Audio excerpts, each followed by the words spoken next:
சிவப்பு மங்கிய நிறமுள்ள குதிரை, வெண்மையான குதிரைகளை குறித்து, குதிரைகள் என்றால் ஆவிகளை குறிக்கிறது என்று சொல்லி சகரியா 6:5 நாம் வாசித்தோம். இது எப்போ நடக்கணும் அப்படின்னா சகரியா 1:12 70 வருஷம் கழித்து எருசலேம் வந்த பிறகு நடக்க வேண்டும் என்று சொல்லி நாம் பார்க்கிறோம். இந்த தீர்க்க தரிசனம் நிறைவேற வேண்டிய காலகட்டம் 1948 2018 வரைக்கும் கிட்டத்தட்ட 70 வருஷம் முடிந்த பிறகு இது நடக்கணும். அந்த சிவப்பு குதிரை என்றால் கொள்ளை நோய் என்று சொல்லி பார்த்தோம். உலகம் முழுக்க, பூமி முழுக்க வரணும். சகரியா 6:7 வெளிப்படுத்தின விசேஷம் 6ஆம் அதிகாரம் 4ஆம் வசனத்திலும் அதற்கான விளக்கங்களை நாம் பார்த்தோம். கொள்ளை நோய்கள் உலகம் முழுக்க வந்து ஒருவரை ஒருவர் கொலை செய்யத்தக்கதாக இருக்கணும்னு பார்த்தோம். சரியா 2019 அப்படி ஒன்று வந்தது. 3.5 ஆண்டு காலம் அது ஒரு பேண்டமிக் என்று சொல்வார்கள். 3.5 ஆண்டு காலம் ஒரு கொள்ளை நோயின் காலம் பூமியில் இருந்துச்சு. 2023 மே மாதம் வரைக்கும் அதை தான் WHO ரிப்போர்ட் உறுதிப்படுத்தியது. அதுக்கு அடுத்து அதே காலகட்டத்தில் வடக்கு பக்கத்தில் கருப்பு குதிரை புறப்பட வேண்டும், வட தேசத்துக்கு போக வேண்டும் என்று இருக்கிறது. அதன் அடிப்படையில் அதே காலகட்டத்தில் தான் ரஷ்யா உக்ரைன் பிரச்சனை ஸ்டார்ட் ஆகி கோதுமை பிரச்சனை உலகம் முழுக்க வந்தது. இவையும் சகரியாவின் புஸ்தகத்திலும் வெளிப்படுத்தின விசேஷம் 6ஆம் அதிகாரம் 5-6 வசனத்திலும் சொல்லப்பட்டது. ஸோ இந்த தீர்க்க தரிசனத்தினுடைய காரியங்கள் எல்லாம் நம்முடைய காலத்திலே நம் கண்களுக்கு முன்பாக நடைபெற வேண்டியது என்று சொல்லி நாம் பார்த்தோம். குறிப்பாக கடைசி காலம் என்பது இஸ்ரவேல் ஜனங்கள் திரும்பி வருவதிலிருந்து ஆரம்பிக்கிறது என்று சொல்லி ஓசியாவின் புஸ்தகம் 3ஆம் அதிகாரம் 5வது வசனத்தில் வாசித்தோம். எனவே இந்த ஒரு ஸ்ட்ரக்சர் தீர்க்க தரிசனத்தினுடைய காலகட்டம் இருக்கிறது. இந்த தீர்க்க தரிசனத்தின் காலகட்டத்தில் தான் நீங்களும் நானும் இருக்கிறோம். இது நம் காலகட்டத்துக்குரிய தீர்க்க தரிசனமாக இருந்தது. இதுக்கு முன்னாடி நிறைய தீர்க்க தரிசனம் நிறைவேறி இருக்கிறது. அந்தந்த காலகட்டத்தில் ஒரு கூட்ட ஜனங்கள் இருந்தார்கள். ஆனால் இந்த காலகட்டம், இந்த சிவப்பு குதிரை முடிந்து கருப்பு குதிரை மங்கிய நிறமுள்ள காலகட்டம் 2019 நடைபெற வேண்டியதான சம்பவங்கள் என்று சொல்லி நாம் பார்த்தோம். இப்போ நாம் வாசித்த வசனம் சகரியா 1:8 சிவப்பு குதிரைக்கு பின்னாடி மங்கிய நிறமுள்ள குதிரை ஒன்று வர வேண்டும் என்று சொல்லி நாம் பார்த்தோம். இந்த மங்கிய நிறமுள்ள குதிரை என்றால் என்ன, அது என்ன செய்யும், அதனுடைய காலகட்டம் என்ன, எப்படி நடக்க போது, என்னென்ன காரியங்கள் இருக்கிறது என்பதைத்தான் நாம் இன்னைக்கு இந்த கடைசி நாளிலே நாம் பார்த்துவிட்டு நாம் ஜெபித்து முடிக்க போகிறோம். வாசிங்கள் வெளிப்படுத்தின விசேஷம் 6ஆம் அதிகாரம் 8வது வசனத்தை வாசிங்கள். நான் பார்த்தபோது இதோ மங்கின நிறமுள்ள ஒரு குதிரையை கண்டேன். அதன் மேல் ஏறி இருந்தவனுக்கு மரணம் என்று பெயர். பாதாளம் அவன் பின் சென்றது. பட்டயத்தினாலும் பஞ்சத்தினாலும் சாவியினாலும் பூமியின் துஷ்ட மிருகங்களினாலும் பூமியின் காற்பங்கில் உள்ளவர்களை கொலை செய்யும்படியான அதிகாரம் அவைகளுக்கு கொடுக்கப்பட்டது. இது எதை குறித்து சொல்லப்பட்டிருக்கு அப்படின்னு கேட்டீங்கன்னா, ஒவ்வொரு குதிரைக்கு பின்னாடியும் ஒரு சம்பவம் நடக்கிற சம்பவத்தை நாம் பார்த்தோம். சிவப்பு குதிரை என்றால் கொள்ளை நோய்கள் என்று பார்த்தோம். கருப்பு குதிரைனா பஞ்சம் அப்படின்னு சொல்லி நாம் பார்த்தோம். இது எதை குறிக்கிறது என்றால் மரணம் என்று வேதம் சொல்லுகிறது. இது வேதம் சொல்லக்கூடியது, மரணம் என்று சொல்லுகிறது. ஆனால் இந்த மரணம் எப்படி வரும் என்று சொன்னால் 4 வகையாக வரும் என்று வேதம் சொல்லுகிறது. ஒன்று பட்டயத்தினாலும், இன்னொன்று பஞ்சத்தினாலும், 3வது சாவினாலும், 4வது பூமியின் துஷ்ட மிருகங்களினாலும் இது காரியங்கள் வரும் என்று சொல்லி நாம் பார்க்கிறோம். இந்த 4 வகையான காரியங்கள் எப்பொழுது வர வேண்டும் என்று சொன்னால் கருப்பு குதிரைக்கு அடுத்து வர வேண்டும். சகரியாவின் புஸ்தகத்துக்கு கணக்கின்படி இது மங்கிய நிறமுள்ள குதிரைக்கு அடுத்து தொடங்கணும். சரியா இந்த தீர்க்க தரிசனம் எவ்வளோ துல்லியமாக நிறைவேறுகிறதுங்கிறத நாம் இப்பொழுது நாம் பார்க்க போகிறோம். ஏற்கனவே நாம் பார்த்தோம் சிவப்பு குதிரையின் காலம், கொள்ளை நோயினுடைய காலம், பேண்டமிக்குடைய காலம் 2023 மே மாதத்தோடு கூட ஒரு முடிவுக்கு வந்துச்சு. அதாவது WHO என்ன அனௌன்ஸ்மெண்ட் கொடுத்தாங்க அப்படின்னு சொன்னால், இதோடு கூட எமர்ஜென்சி பீரியட் முடிகிறது, இனிமேட்டு மாஸ்க் போட வேண்டாம், இதுக்கப்புறம் வேக்சின் சர்டிஃபிகேட் தேவையில்லை, நம்ம இப்போது எப்படி சகஜமாக நடக்கிறோமோ அந்த மாதிரி நடக்கலாங்கிற ஒரு ரிப்போர்ட் 2023 மே மாதம். அதோடு கூட இந்த ஒரு தற்காலிகமாக இந்த முடிவுக்கு வந்தது. கருப்பு குதிரையினுடைய அந்த காலம் நடந்தது. ஆனால் அதுக்கு பின்னாடி மங்கிய நிறமுள்ள குதிரை வரணும். இதனுடைய 4 காரியங்களில் முதலாவது வேதம் சொல்லக்கூடியது பட்டயம். பட்டயம் என்று சொன்னால் ஒருவேளை தூதன் கையில் பட்டயம் இருந்தால்தான் அதற்கு பெயர் கொள்ளை நோய் என்று சொல்லி பார்த்தோம். பொதுவாக பட்டயம் என்றால் எதை குறிக்கிறது? யுத்தத்தை குறிக்கிறது. கல்தேயருடைய பட்டயம் உன்மேல் வரும், அப்புறம் அசிரிய பட்டயம் வரும் அப்படின்னா அது எதை குறிக்கிறது? யுத்தம் குறிக்கிறது. 1 சாமுவேல் 17 சவுல் யுத்தத்துக்கு வரும்போது சவுல் கையிலே பட்டயம் இருந்தது, தாவீதின் கையில் பட்டயம் இல்லாதிருந்தது. இப்போ கோலியாத்தின் பட்டயத்தை எடுத்து தாவீது அவனை வெட்டினான். இதெல்லாம் பார்த்தீங்கன்னு சொன்னால் யுத்தம், சண்டைக்கான ஒரு அடையாளமாக இருக்கு. ஸோ இந்த இடத்துல ஆண்டவர் என்ன சொல்றாரு, இதுக்கு முடிஞ்ச உடனே பின்னாடி மங்கிய நிறமுள்ள குதிரை வரும். அதில் முதலாவது நடைபெற வேண்டிய விஷயம் என்ன அப்படின்னு கேட்டிங்கன்னா பட்டயம், யுத்தம். எந்த யுத்தம் அப்படின்னு சொல்லி கேட்டிங்கன்னா, நம்ம நேற்று காலை வேளையில் பார்த்தோம் 3 யுத்தங்களை குறித்து நாம் பார்த்தோம். அதில் மிக முக்கியமாக 3வது யுத்தம் கடைசி காலத்தில் நடக்க வேண்டிய யுத்தம்.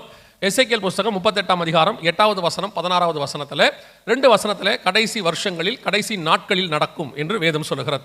அதாவது இஸ்ரவேலுக்கும் ரஷ்யாவுக்குமான அந்த யுத்தத்தை குறித்து சொல்லுகிறது. இதில் பெரிய ஆச்சரியம் என்னன்னா, அது ஆரம்பிக்கிறது எதற்காக ஆரம்பிக்கும் அப்படின்னு சொல்லி பார்த்தீங்கன்னா, எசேக்கியேல் புஸ்தகம் 38ஆம் அதிகாரம் 8வது வசனத்திலும் எசேக்கியேல் 39:2 மலைகளுக்காக அந்த யுத்தம் ஆரம்பிக்கும் என்று இருக்கும். இஸ்ரவேலின் மலைகளுக்கு விரோதமாய் நீ வருவாய் அப்படின்னு சொல்லப்படுகிறது.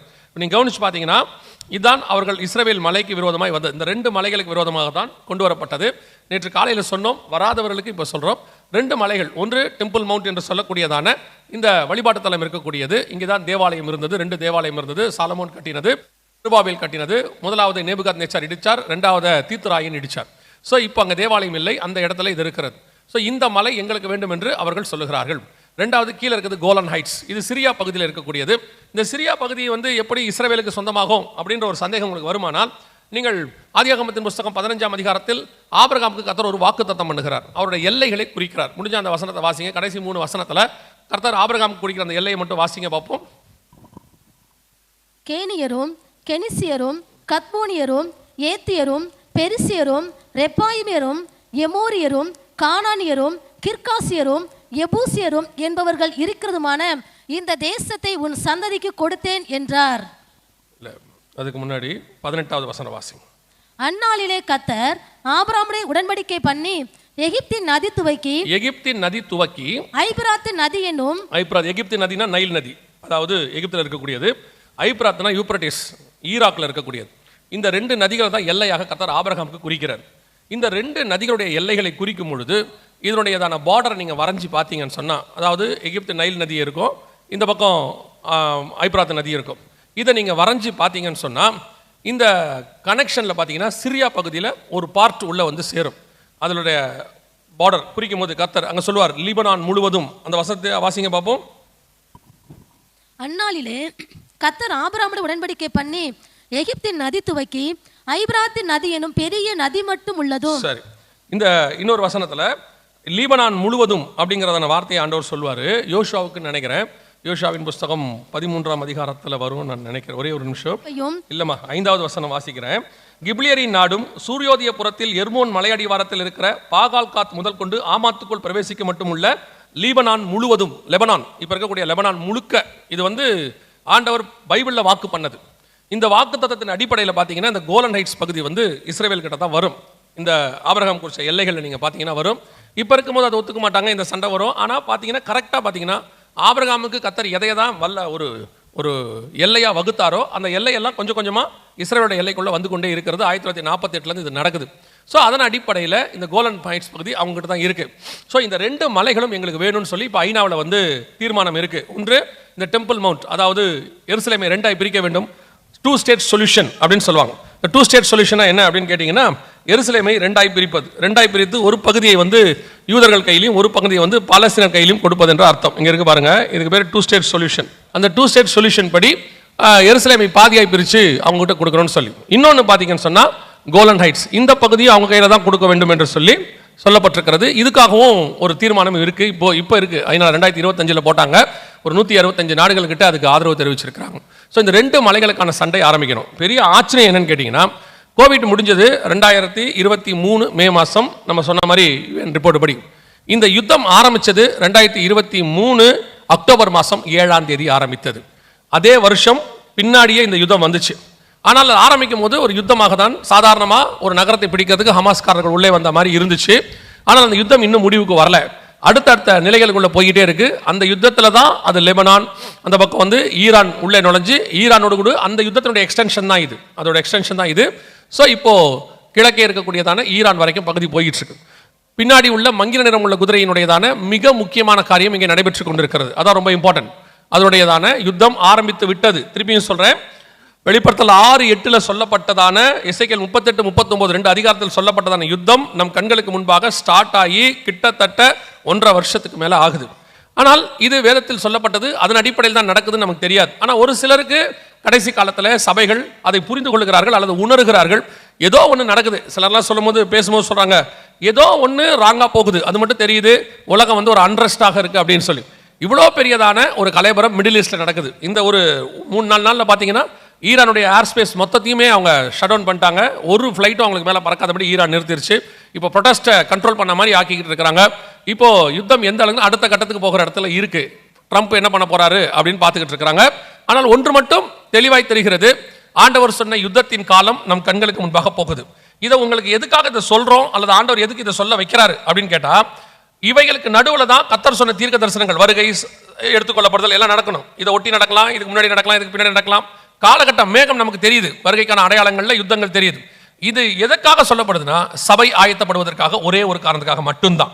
இந்த யுத்தத்துடைய இன்ஃபர்மேஷன் நீங்கள் தெரிஞ்சுக்கொள்றதுக்காகவோ இல்லை இந்த யுத்தத்தை பற்றின நாலேஜ் உங்களுக்கு வரணுன்றதுக்காகலாம் கிடையவே கிடையாது.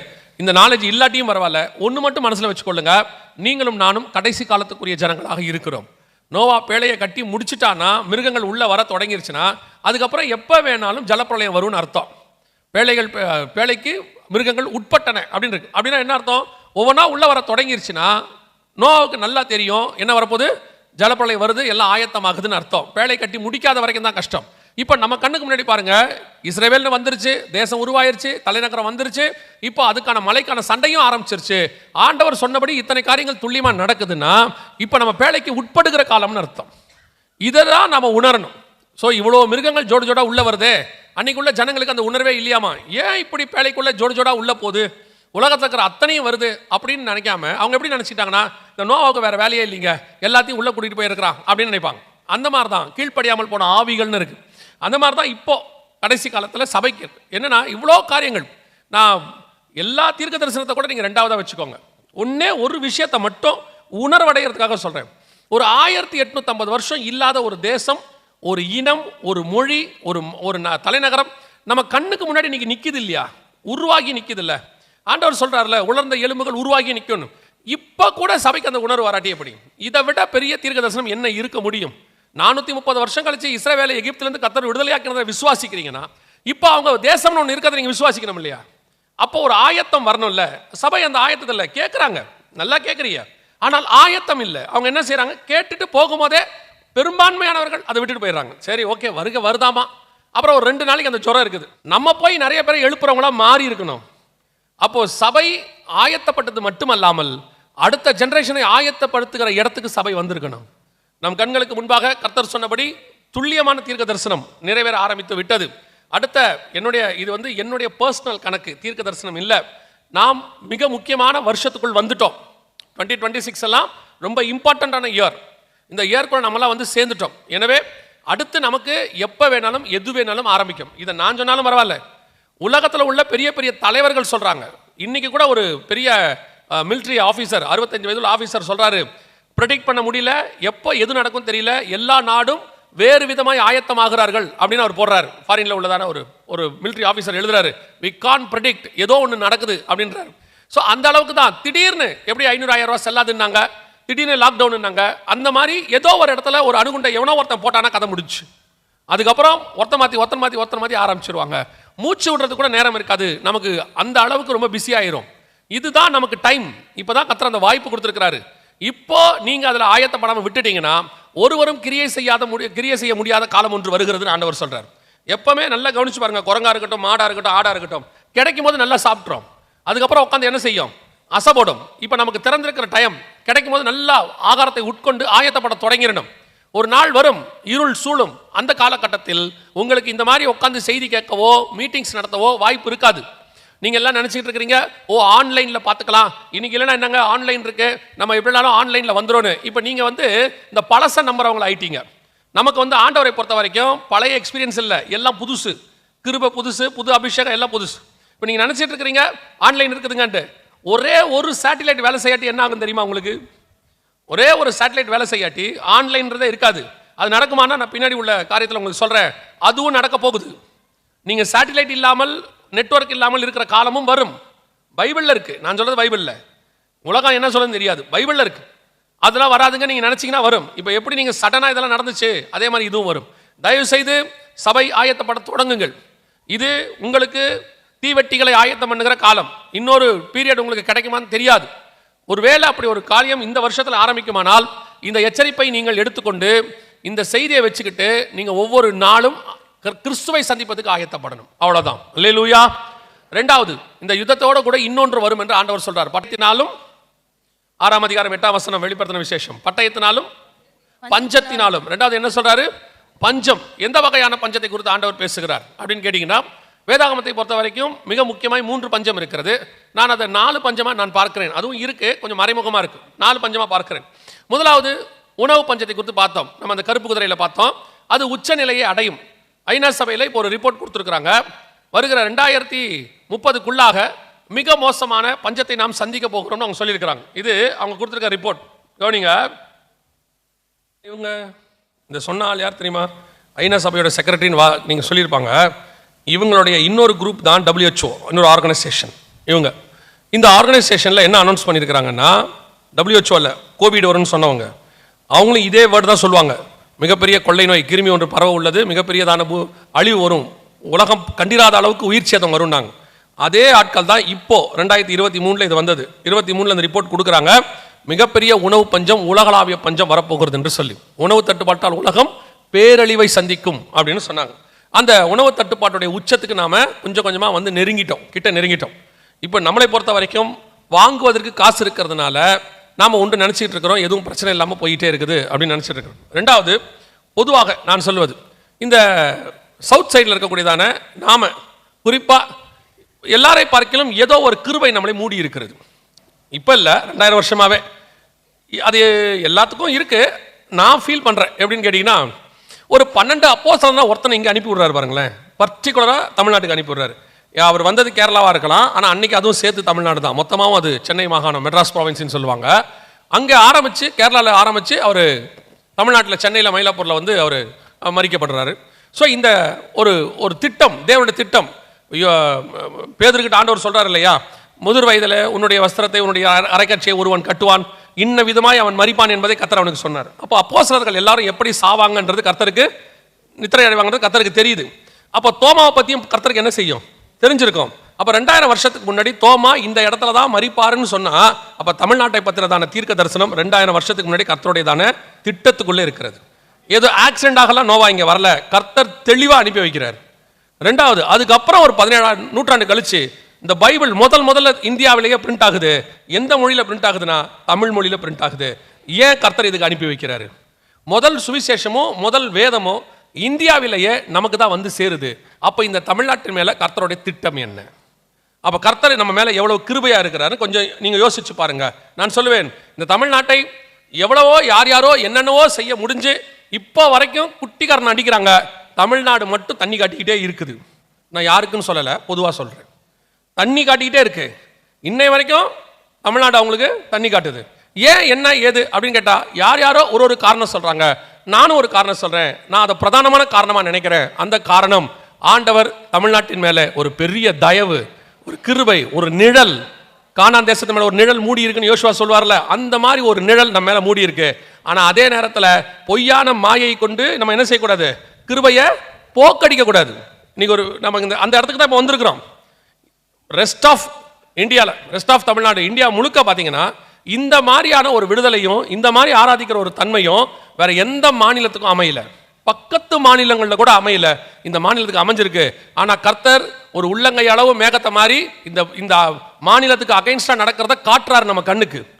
அது உணர்வு உங்களுக்கு வரணும். இப்போவாவது நீங்க முழங்கால் போட ஆரம்பிக்கணும். பிரச்சனை வந்த பிறகு அழுவதை விட வருவதற்கு முன்பதாகவே தடுத்து நிறுத்துகிறவன் தான் புத்திசாலி. உங்களுக்கு ஒரு எச்சரிப்பாகவே சொல்றேன், இந்த தமிழ்நாடு என்பது கர்த்தருடைய பெரிய திட்டத்தில், ஆசீர்வாதத்தில், பாதுகாப்பில் இருக்கிற நாடு. நீங்கள் எவ்வளவுக்கு எவ்வளவு, நான் தமிழ்நாடுங்கிறது கேரளாவையும் சேர்த்து தான் சொல்றேன், எவ்வளவுக்கு எவ்வளவு நாம் தேவனுடையதான இந்த திட்டத்துக்குள் இருக்கிறோமோ பாதுகாப்பு இருந்துகிட்டே இருக்கும். நிர்விசானமா இருந்தீங்க, தேவனுக்குள்ளேயும் ஆவிக்குள்ளேயும் வசனத்துக்குள்ளேயும் நிர்விசானம் இருந்துச்சுன்னா கர்த்தர் சில நேரங்களில் பிடிச்சி கொடுத்து நம்மளை திருத்த நினைப்பார். அந்த இடத்துக்கு வரைக்கும் நம்ம போகக்கூடாது.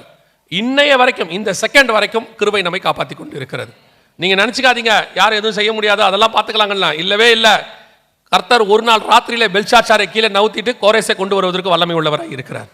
அப்படி நடக்கக்கூடாது. அந்த மாதிரி சம்பவங்கள் தமிழ்நாட்டில் நடக்கக்கூடாதுன்னா கிறிஸ்தவருடைய முழங்கால் ரொம்ப அவசியம். உங்கள் முழங்கால் ஜபம் தான் கர்த்தருடைய கிருபையை பெருக பண்ணும். எனவே கொஞ்சம் கேர்ஃபுல்லா இருந்து கொள்ளுங்க. இப்போ நம்ம கண்களுக்கு முன்பாக மிகப்பெரிய பஞ்சம் உலகம் முழுக்க போகுது. நம்ம தமிழ்நாட்டில் இல்லைன்றதுனால நீங்க அப்படி நினைக்காதீங்க. உலகம் முழுக்க சமீபத்தில் கேள்விப்பட்டேன், ஒரே ஒரு நம்ம ஊரில் 5 ரூபா விற்கிற ஒரு பிஸ்கெட் பாக்கெட் வந்து காசா பகுதியில் 4000 ரூபாய்க்கு வித்துச்சான். ஒரு 6 பிஸ்கெட் இருக்கிற பாக்கெட் 4000 ரூபாய்க்கு வித்துச்சான். அந்த அளவுக்கு இருக்கு. மியான்மருக்கு ஒரு ஊழியத்துக்காக போயிருந்தோம். அப்போ பாஸ்டர் வந்து ஒரு ஃப்ரைட் ரைஸ் வாங்கி கொடுத்தாங்க. ரெஸ்டாரண்ட் கூட்டு போய் 22,000 ரூபாய் அவங்க ஊர் பணத்துக்கு ஒரே ஒரு ஃப்ரைட் ரைஸ். 22,000 ஒரு ஃப்ரைட் ரைஸ். பாஸ்டர் சாப்பிடவே வேணான்ட்டேன். அவர் சொன்னார், இல்லை பாஸ்டர் எல்லாமே இங்கே அப்படி தான், சும்மா ஒரு நாள் வெளியே சாப்பிடுவோம் வாங்கன்னு. 4 பேர் என்னமோ சாப்பிட்டு வந்தோம். கிட்டத்தட்ட 1 லட்ச ரூபாய்க்கு மேலே பில் ஆச்சு அவங்க ஊர் பணத்துக்கு. அதை நம்ம ஊர் கம்பேர் பண்ணால் 4,000 5,000 தான் வரும். ஆனால் அவங்க ஊர் பணத்துக்கு அவ்வளோ வருது.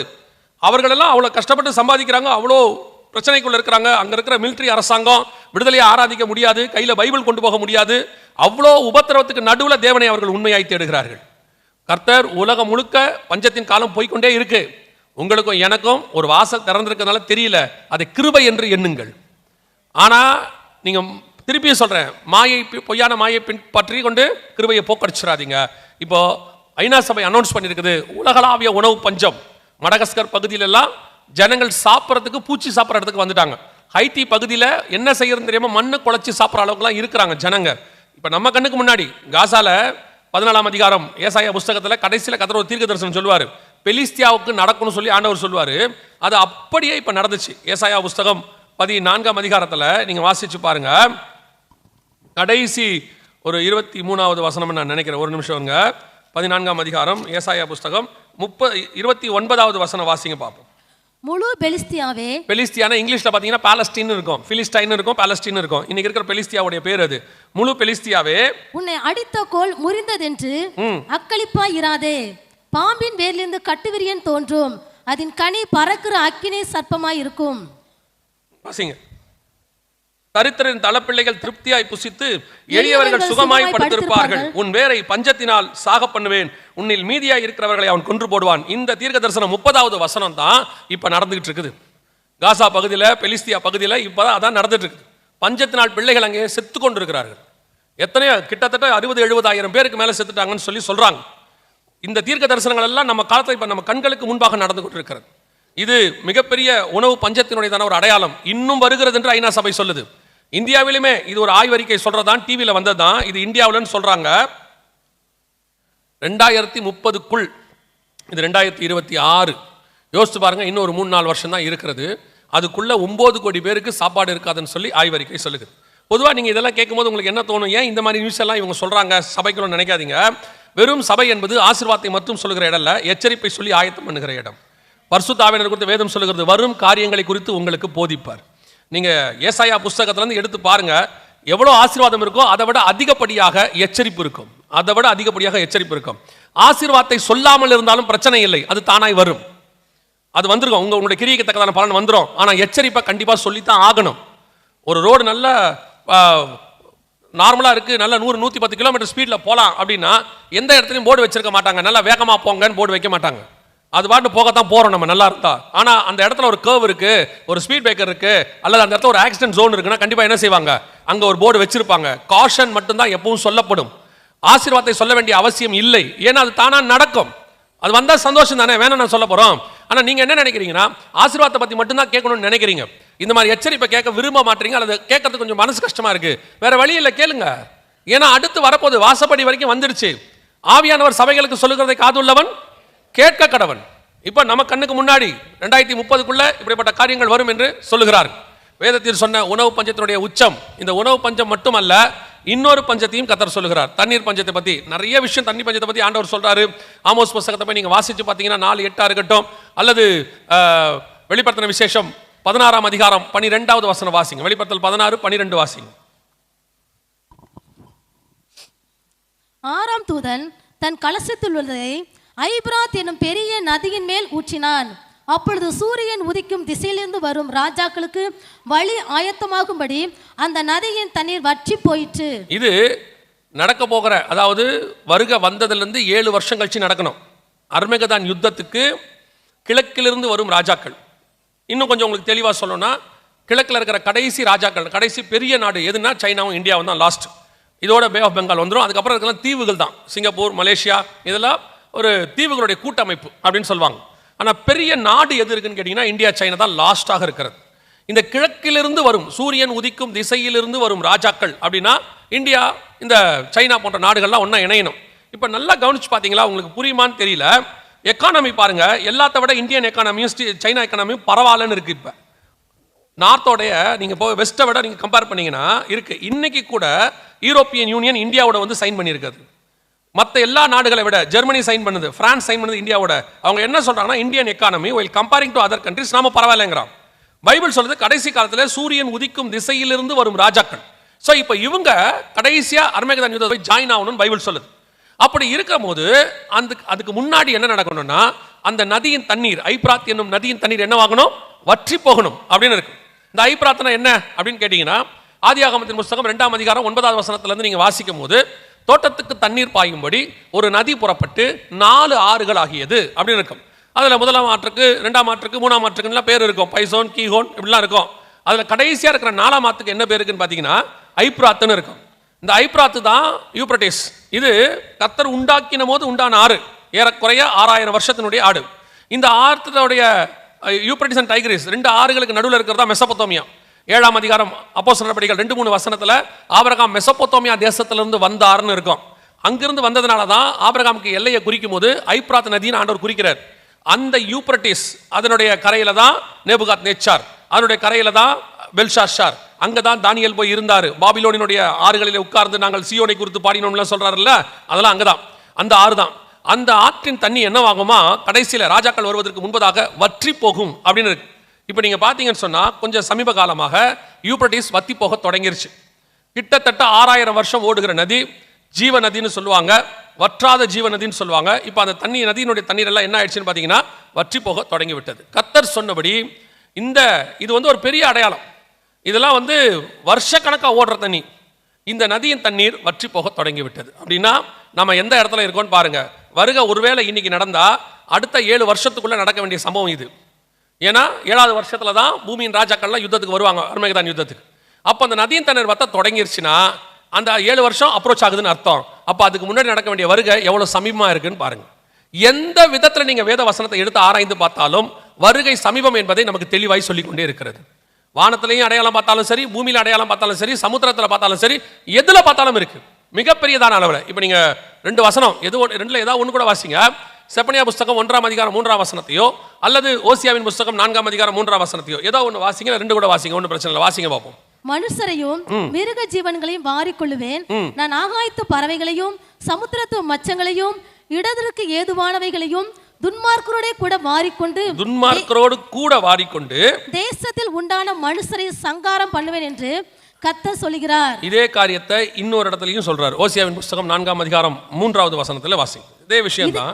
இது நிமித்தம் தேசம் புலம்பும், அதில் குடியிருக்கிற அனைவரோடு கூட மிருக ஜீவன்களும் ஆகாயத்து பறவைகளும் தோய்ந்து போகும், கடலின் மச்சங்களும் வாரி கொள்ளப்படும். இது ஆண்டவர் எப்ப சொல்றாருன்னு கேட்டீங்கன்னா ஓசியா 3:5 தான் இஸ்ரவேலர்கள் திரும்பி வராங்க. வந்த பிறகு நடக்க வேண்டிய சம்பவத்தை குறித்து சொல்லும் போது அதுல ஒரு அடையாளம் என்னன்னா, பஞ்சத்தினால மிருக ஜீவன்களும் ஆகாயத்து பறவைகளும் சமுத்திரத்து காரியங்களும் எல்லாம் வாரிக்கொள்ளப்படுங்கிறார். இது சமீப காலமாக எல்லா பகுதியிலும் நடக்கக்கூடியது. இது சோமாலியா பகுதியில் பார்த்தீங்கன்னு சொன்னா 43,000 பேர் செத்து போயிருக்கிறாங்க. முழு பஞ்சம் இந்த சைடு முழுக்க. இது கவனிச்சு பார்த்தீங்கன்னா கென்யாவில் அரசாங்கமே மிருகங்களை அடித்து சாப்பிட சொல்லிடுச்சு. எல்லா வரி குதிரைகளை 700 மிருகங்களை அடித்து சாப்பிட சொல்லிடுச்சு. இது 2024 நடந்தது. கொரோனாலாம் வந்த பிறகு நடக்கிற சம்பவம். எதனாலன்னு கேட்டிங்கன்னா முழுக்க பஞ்சம், ஜனங்களுக்கு வறட்சி, சாப்பிட்றதுக்கு ஒன்றுமே இல்லை. அதனால மிருகங்களை அடித்து நீங்கள் சாப்பிடுங்கன்னு சொல்லி 700 வரி குதிரைகள், யானைகள் எல்லாத்தையும் அடித்து சாப்பிட தொடங்கிட்டாங்க. இது நாம்பியால. இதே மாதிரி ஒரு காரியம் ஜிம்பாப்வேலையும் நடந்திருக்கு. அங்கேயும் அரசாங்கம் சொல்லுது மிருக ஜீவனங்களை அடித்து சாப்பிடுங்க. உலகளாவிய பார்த்தீங்கன்னு சொன்னால் ஒரு பக்கம் மனுஷர்கள் இயற்கை பேரழிவில் பல்கா 2000 பேர் 3000 பேர். இப்போ ஆக்சுவலாக இதெல்லாம் நமக்கு ஒரு பெருசாகவே தெரிய ஆரம்பிக்கவே இல்லை பாருங்க. நான் சொல்றது முந்தியெல்லாம் பார்த்தீங்கன்னா ஒரு சின்ன ஆக்சிடென்ட் நடந்துச்சுனாலே பேப்பரில் வரும்போது ஜனங்க பரிதவிப்பாங்க, சார் எவ்வளோ பேர் 2-3 பேர்லாம் ஆக்சிடென்ட்ல சாவுறாங்கம்பாங்க. இப்போ பல்கா ஒரு ஃப்ளைட்டே மொத்தம் எரிஞ்சு போகுது. ஒரு நாள் தான் மக்களுக்கு அதோட எண்ணம் மைண்டில் இருக்குது, 2வது நாள் மறந்து போகுது. பெரிய பூமி அதிர்ச்சி 2000 பேர் மூழ்கிடுறாங்க, ஜனங்களுக்கு அது மைண்ட்லேயே நிற்க மாட்டேங்குது. ஏன்னா அந்த அளவுக்கு உணர்வில்லாத இருதயம் வந்துருச்சு, அந்த அளவுக்கு இன்சிடென்ட்ஸ் நடக்குது, அடுத்து அடுத்து அடுத்து அடுத்து நடக்கிறதுனால நமக்கு அது ஒரு பெரிய விஷயமாவே தோன்றாமல் போயிருச்சு. அதான் நான் சொல்றேன், கோவிட்ல 2 கோடி பேர் செத்துருக்காங்க. நமக்கு ஏதாவது பெருசா பட்டுச்சா, ஏதாவது தோணுச்சா? அந்த நேரத்தில் மட்டும் ஒரு பயம் இருந்துச்சு, அவ்வளோதான், முடிஞ்சிச்சு. நீங்க ஃபர்ஸ்ட் எல்லாம் பாருங்க, உலக யுத்தம் முடிஞ்ச உடனே இந்த செத்து போனவங்களை பத்தி தானே ஒரு 10-20 வருஷம் பேசிக்கிட்டே இருந்தாங்க. அவங்களுக்கு கல்ற கட்டுறது, அதை பண்றது, இதை பண்றது, அவங்களாம் இப்படி செத்துட்டாங்க, ஹிரோஷிமா நாகசாக்கி எல்லாம் பேசிக்கிட்டே இருந்தாங்க. இவ்வளோ பெரிய கொரோனா நடந்திருக்கு, மறந்தே போயிட்டோம் நம்ம. அப்படி ஒரு சம்பவம் நடந்த மாதிரியே நமக்கு இல்லை, ஏதாவது நியூஸ்ல வந்தா மட்டும் நினைக்கிறோம். 2 கோடி பேர் செத்து போயிருக்காங்க. அப்போ நமக்கு அந்த அந்த இருதயம், பரிதவிக்கிற இருதயம் போயிருச்சு. கடைசி காலத்தில் அன்பு தனிந்து போகும்னு இருக்கு இல்லையா, அப்படியே கேஷுவலா கடந்து போயிட்டு இருக்கிறோம். இது எல்லாமே ஒரு அடையாளம்ங்கிறது நமக்கு தெரியல. ஜனங்கள் அப்படியே மனசாட்சியில் சூடு உண்டவங்களா கொஞ்சம் கொஞ்சமா மாறிட்டே இருக்கிறாங்க. பக்கத்தில் ஒருத்தர் அடிபட்டு செத்தா செல்போன்ல போட்டோ எடுக்கணும் தான் தோணுதே ஒழிய அவனுக்கு உதவி செய்யணுங்கிற காலமே போயிருச்சு. இப்ப 2 பேர் உதவி செஞ்சா 20 பேர் வீடியோ எடுக்கிறான். அதான் நடக்குது. இப்ப எவ்வளவு ஒரு அற்பத்தனம் பாருங்க. அந்த இடத்துல இப்போ நம்ம இருக்கிறோம். நம்ம கண்ணுக்கு முன்னாடி பஞ்சத்தினுடைய உச்சம், தண்ணி பஞ்சம், ஒரு பக்கம் சாப்பாட்டு பஞ்சம் போயிட்டே இருக்குது. இது இல்லாமல் இன்னொரு பஞ்சம் இருக்குது, காத்து பஞ்சம். அது என்னங்கிறது பைபிள் சொல்லுது. நான் எப்படி எக்ஸ்பிளைன் பண்ணுறேன் உங்களுக்கு பாருங்க. வெளிப்படுத்தின விசேஷம் 7ஆம் அதிகாரம் 1வது வசனத்தை வாசிங்க. வெளிப்படுத்தல் 7:1 வாசிங்க. இவைகளுக்கு பின்பு பூமியின் 4 திசைகளிலும் 4 தூதர்கள் நின்று பூமியின் மேலாவது சமுத்திரத்தின் மேலாவது ஒரு மரத்தின் மேலாவது காற்று அடியாதபடிக்கு பூமியின் 4 காற்றுகளையும் பிடித்திருக்க கண்டேன். இது என்ன ஆக்சுவலா நடக்குது அப்படின்னு கேட்டீங்கன்னு சொன்னா, இதுக்கு ஸ்பிரிச்சுவல் காரணங்களும் இருக்கு, உலக காரணங்களும் இருக்கு. இது ஆக்சுவலா என்னன்னு கேட்டீங்கன்னா, வருகைக்கு முன்னாடி நடக்குது. 7ஆம் அதிகாரம் 9ஆம் வசனம். 7:9 வருகை நடக்குது. இது 7:1 7:9 தான் வருகை இருக்கு. சபை போயிடுது பரலோகத்துக்கு. அதுக்கு முன்னாடி 6ஆம் அதிகாரம் கடைசி 12 முதல் பார்த்தீங்கன்னா 6வது முத்திரை. அதில் பார்த்தீங்கன்னா ஒரு பெரிய டிசாஸ்டர் நடக்குது, இயற்கை பேரழிவு. அது இப்போ நம்ம பின்னாடி உங்களுக்கு சொல்கிறேன். சோலார் சுனாமின்னு சொல்லி ஒரு பெருசு ஒன்று, அதை பற்றி தான் விஷயங்கள் அதில் இருக்குது. அதனுடைய விளைவாக என்ன ஆகுதுன்னு கேட்டிங்கன்னா, பூமியின் மேலே ஒரு மிகப்பெரியதான காற்று பஞ்சம் உருவாகுது, ஒரு வெற்றிடம் உருவாகுது. இப்போ சுவாசிக்கிறதுக்கு ஜனங்க காற்று இல்லாமல் ஸ்தம்பிக்கிற மாதிரி. அதை இன்னும் ஒரு படி மேலே போய் உங்களுக்கு சொல்லணும்னு சொன்னால், அந்த இடத்துல சொல்லப்படுறது எதை அப்படின்னு கேட்டால், இன்றைக்கி நீங்கள் பார்க்கக்கூடிய உங்களோட அன்றாட வாழ்க்கையில் இருக்கக்கூடியதில் 80 to 90% காற்றை நம்பி தான் நம்ம இருக்கிறோம். காற்றின் அடிப்படை வாழ்க்கை நமக்கு எப்படிங்க சொல்கிறீங்க அப்படின்னா, எல்லாமே வைஃபை, எல்லாமே மொபைல் டேட்டா, எல்லாமே ஃபோன், டிவி, உங்களுடைய வாட்ஸ்அப்பு எல்லாமே இருக்குது. உங்களுடைய கோவிடுக்கு பிறகு நல்லா கவனிச்சு பாருங்க, எல்லாமே ஆன்லைனாக மாறிடுச்சு, மேக்ஸிமம் மாறிடுச்சு. ஒர்க் ஃப்ரம் ஹோம் அப்படின்னாங்க.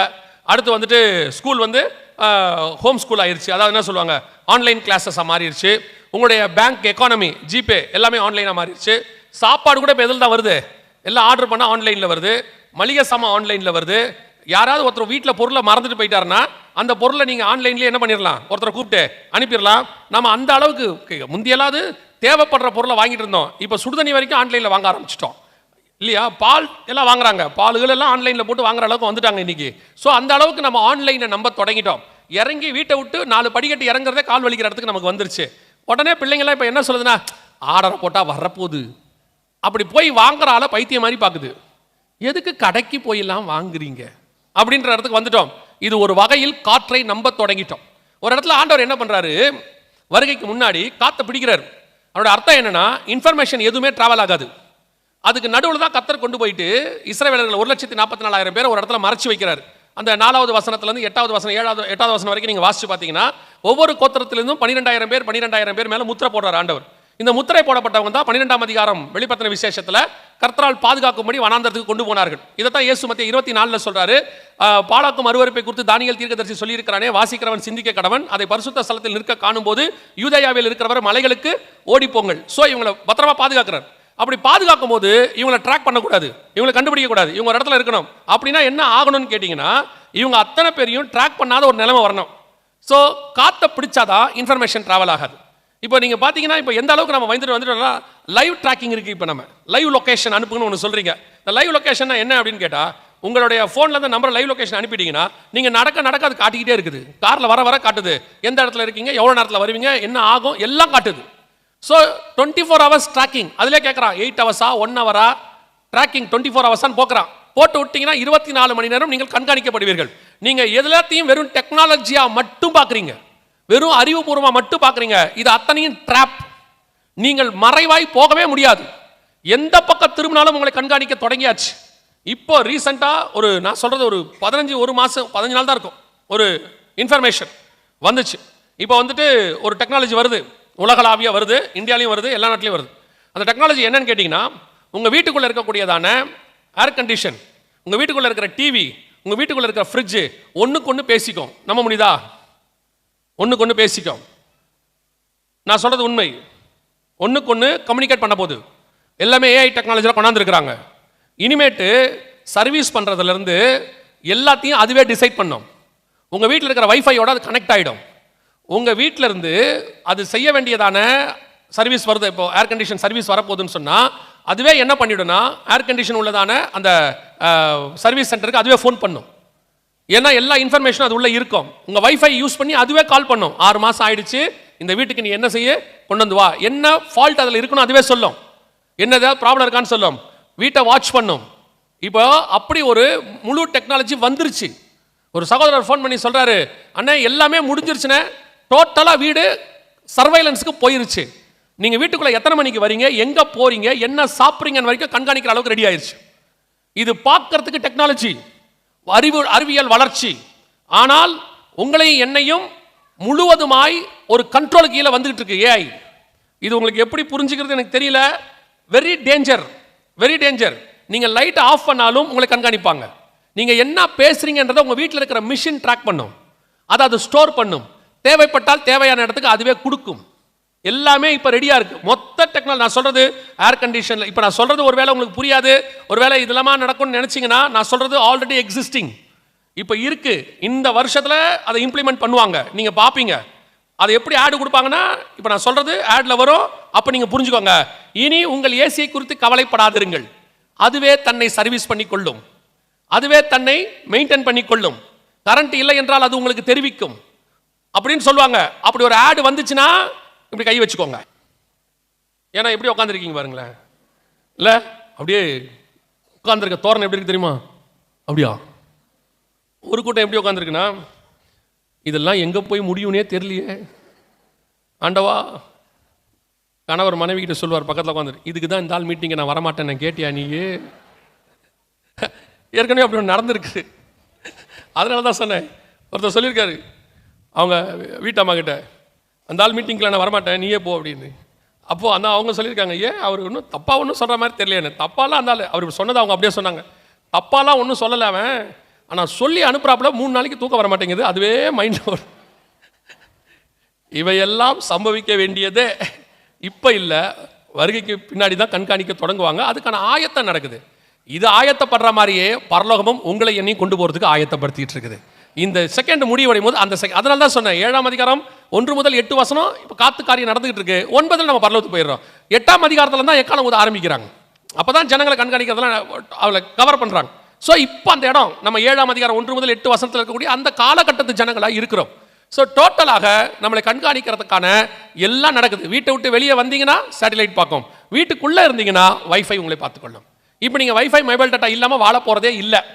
இல்லைன்னா நீங்கள் டென்ஷன் ஆயிடுவீங்க. வாட்ஸ்அப்பில் மெசேஜ் வராட்டி ஒரு அரை மணி நேரம் வரலடா, அவனுக்கு சந்தேகம் வருது, ஃபோன் வேலை செய்தா, ஏன் மெசேஜ் வரல? உடனே பக்கத்தில் உள்ள மனைவியோ கணவன்ட்டே கேட்குறாங்க, உங்களுக்கு வாட்ஸ்அப் வேலை செய்தா? எனக்கு ஒரு மெசேஜ் கூட வரல. அவர் சொல்கிறார் எனக்கு வருது. இவங்களுக்கு எவனும் அனுப்பலை, அதான் முக்கியமே. ஆனால் அவங்களுக்கு மெசேஜ் வரலன்னா என்ன ஆயிடுது? ஐயோ வாட்ஸ்அப். உடனே ஃபோன் பண்ணி வேற கேட்குறாங்க, உனக்கு வாட்ஸ்அப்லாம் வேலை செய்தா? எனக்கு மெசேஜே வரல, ஒரு மெசேஜ் அனுப்பு. உடனே அவன் ஹாய். அதை பார்த்தோன்னே இவங்களுக்கு ஒரு பெரிய திருப்தி, வந்துடுச்சு, ப்ளூடிக் ஆயிடுச்சு, சந்தோஷம். நாம் இப்போ எந்த இடத்துல இருக்கிறோன்னா, முந்தியெல்லாம் ஃபோன் வந்தால் மெசேஜ் வந்தால் எடுத்து பார்த்தோம், இப்போ மெசேஜ் வந்திருக்குதான்னு எடுத்து பார்க்குறோம். அடிக்ட் ஆகிட்டோம். ஆக்சுவலாக அதான் உண்மை. சும்மாவே நீங்கள் பாருங்களேன், உட்காந்துருக்கும் போது ஏண்டா பார்த்த, சும்மா தான், அதில் என்ன இருக்குது, சும்மா அது அது வந்து ஒரு மேனரிசம் மாதிரி ஆயிடுச்சு. சில தலையை சொரிவான், சொல்ல மூக்க நோண்டுவாம்ல, அது மாதிரி எங்கேயா உட்காந்துருக்கா, இப்போ ஏன்டா அதை பார்த்த, மெசேஜ் வந்துச்சா, இல்லை வந்திருக்கான்னு பார்த்தேன். அதான் ஒரு நோட்டிஃபிகேஷன் டோன் வச்சிருக்கேன், அதெல்லாம் இருக்கட்டும், வந்துச்சான்னு பார்த்தேன். முந்தியெல்லாம் குடும்பத்தோட நம்ம ரெஸ்டாரண்ட்டுக்கெல்லாம் போனோம்னா எல்லாத்தையும் கொண்டு வந்து வச்ச உடனே ஜோம் பண்ணும் தானே, சேர்ந்து ஜோம் பண்ணும்ல. இப்போ நல்லா பாருங்க, வச்ச உடனே இருங்க அப்படிங்குது, ஃபோட்டோ எடுக்குது. மொத்தத்தையும் ஜபம்லாம் அப்புறம் தான், முதல்ல ஃபோட்டோ எடுத்த வேகத்திலேயே ஃபேஸ்புக்கில் அப்லோட் பண்ணிடுது, இல்லைன்னா ஸ்டேட்டஸில் போட்டு விட்டுறாங்க. நம்ம சாப்பிட்டு முடிச்சுக்கு வீட்டுக்கு வரத்துக்குள்ள ஒருத்தன் ஃபோன் பண்ணுறான், என்ன ரெஸ்டாரண்ட்டில் இருக்க போல, சாப்பிட்டுக்கிட்டு இருக்க போல, என்ன அப்டேட் பாருங்க. இதுவே நீங்கள் வசனத்தை எடுங்க, செப்பனியா தேடுறாங்க, என்ன செப்பனியாவை காணுமே, செப்பனியா புறப்பட்டு ஊருக்கு போயிட்டார். யோசித்து பாருங்க, ஒரு சாப்பிட்டு முடிச்சு வீட்டுக்கு வரத்துக்குள்ளே அப்டேட் ஆயிடுது. அன்னைக்கு ஒருத்தர் வாட்ஸ்அப்பில் ஸ்டேட்டஸ் வச்சிருக்காரு, அது யாருக்கு வச்சாருன்னு எனக்கு இன்னுமே புரியல. அந்த ஸ்டேட்டஸ் வச்சிருக்காரு, நாங்கள் குடும்பமாய் புறப்பட்டு கொடைக்கானல் போகிறோம். இந்த ஸ்டேட்டஸ் யாருக்கு? எனக்கு என்னமோ அந்த ஊர் திருடனுக்கு மாதிரி இருந்துச்சு.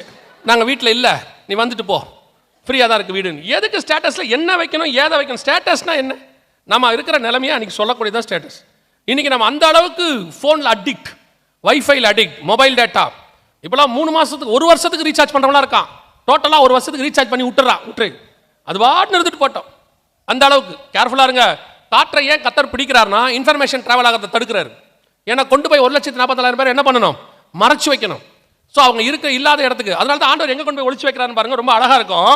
மலையிலும் புகையிலும் கொண்டு போய் வைக்கிறாராம்.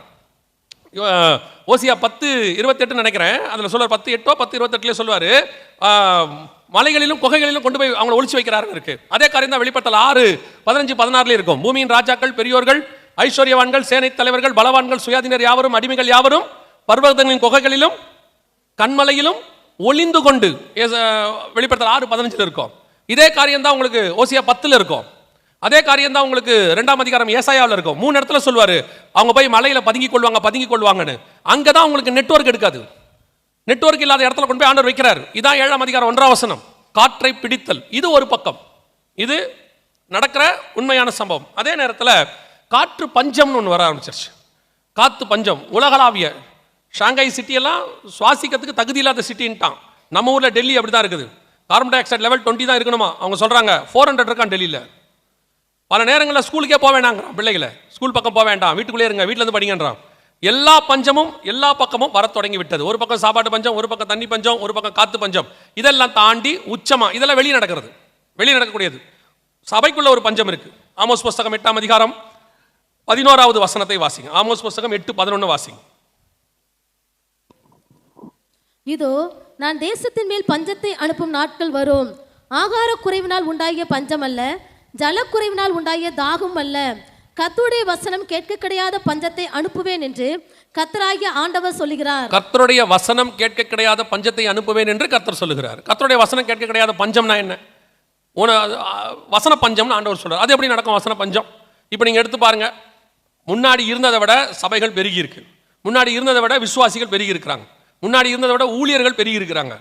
அதுவும் நீங்க ஆன்லைனுக்குலாம் போயிட்டீங்கன்னா அவ்வளோ ஊழியக்காரங்க இருக்கிறாங்க. நேற்று சொன்னேன் இல்லையா, தடுக்கி விழுந்தா ஊழியக்காரங்க தான். அதுவும் தமிழ்நாட்டுக்கு பெரிய கிஃப்ட்.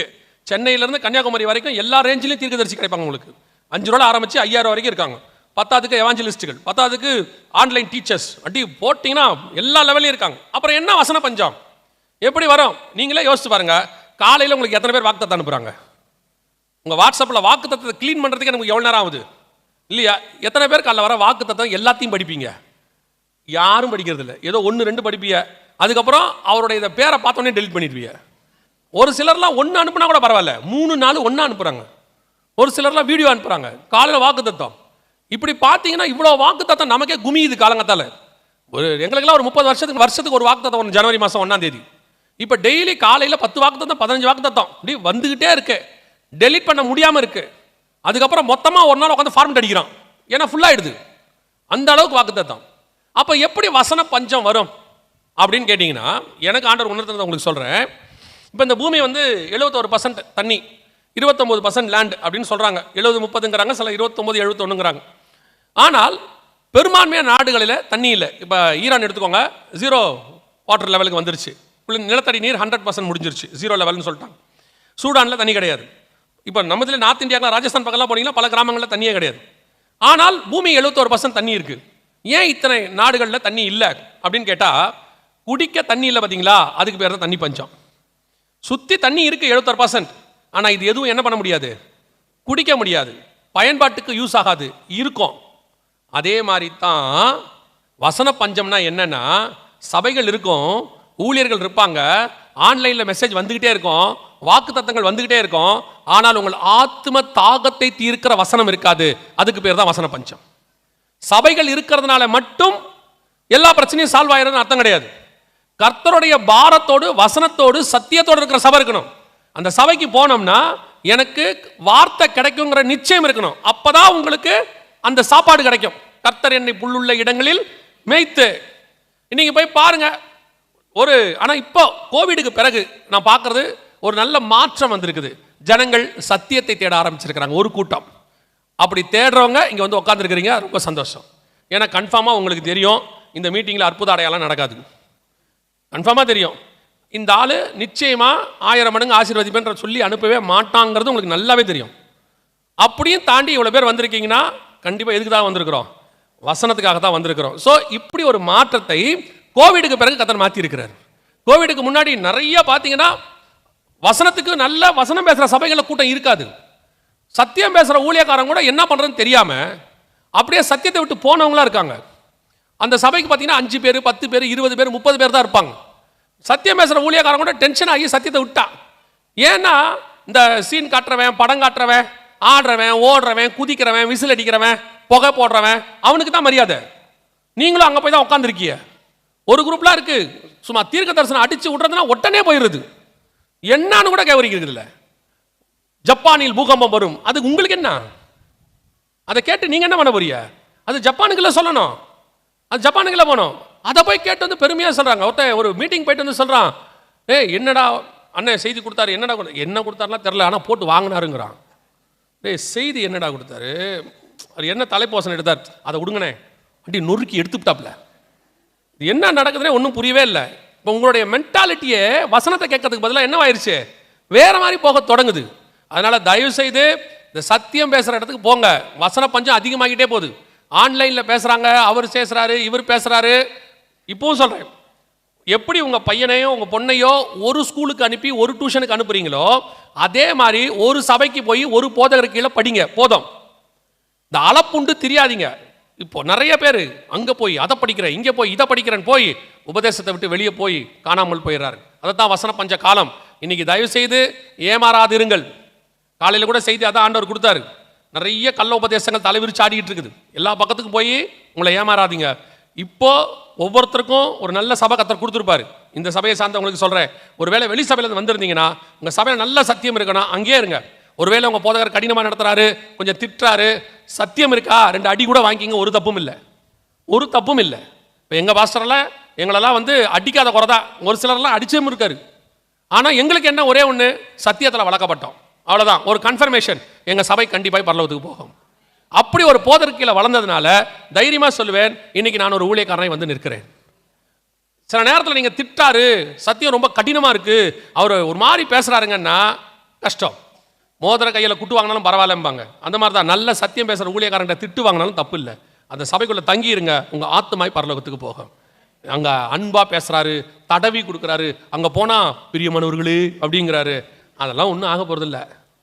அது எவாஞ்சலிசம், கரெக்ட், ஓகே. உலகத்தில் நம்ம போய் பேசும்போது ஜனங்களுக்கு அன்பை குறித்து பேசுகிறோம், கிறிஸ்துவின் பாடுகளை பற்றி பேசுகிறோம். இங்கே உள்ளே வந்த பிறகு அதெல்லாம் இல்லை.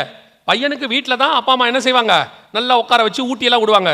ஸ்கூலுக்கு போனால் டீச்சர் ஊட்டியெல்லாம் விடாது, நவுத்தி எடுத்துரும், அவ்வளோதான்.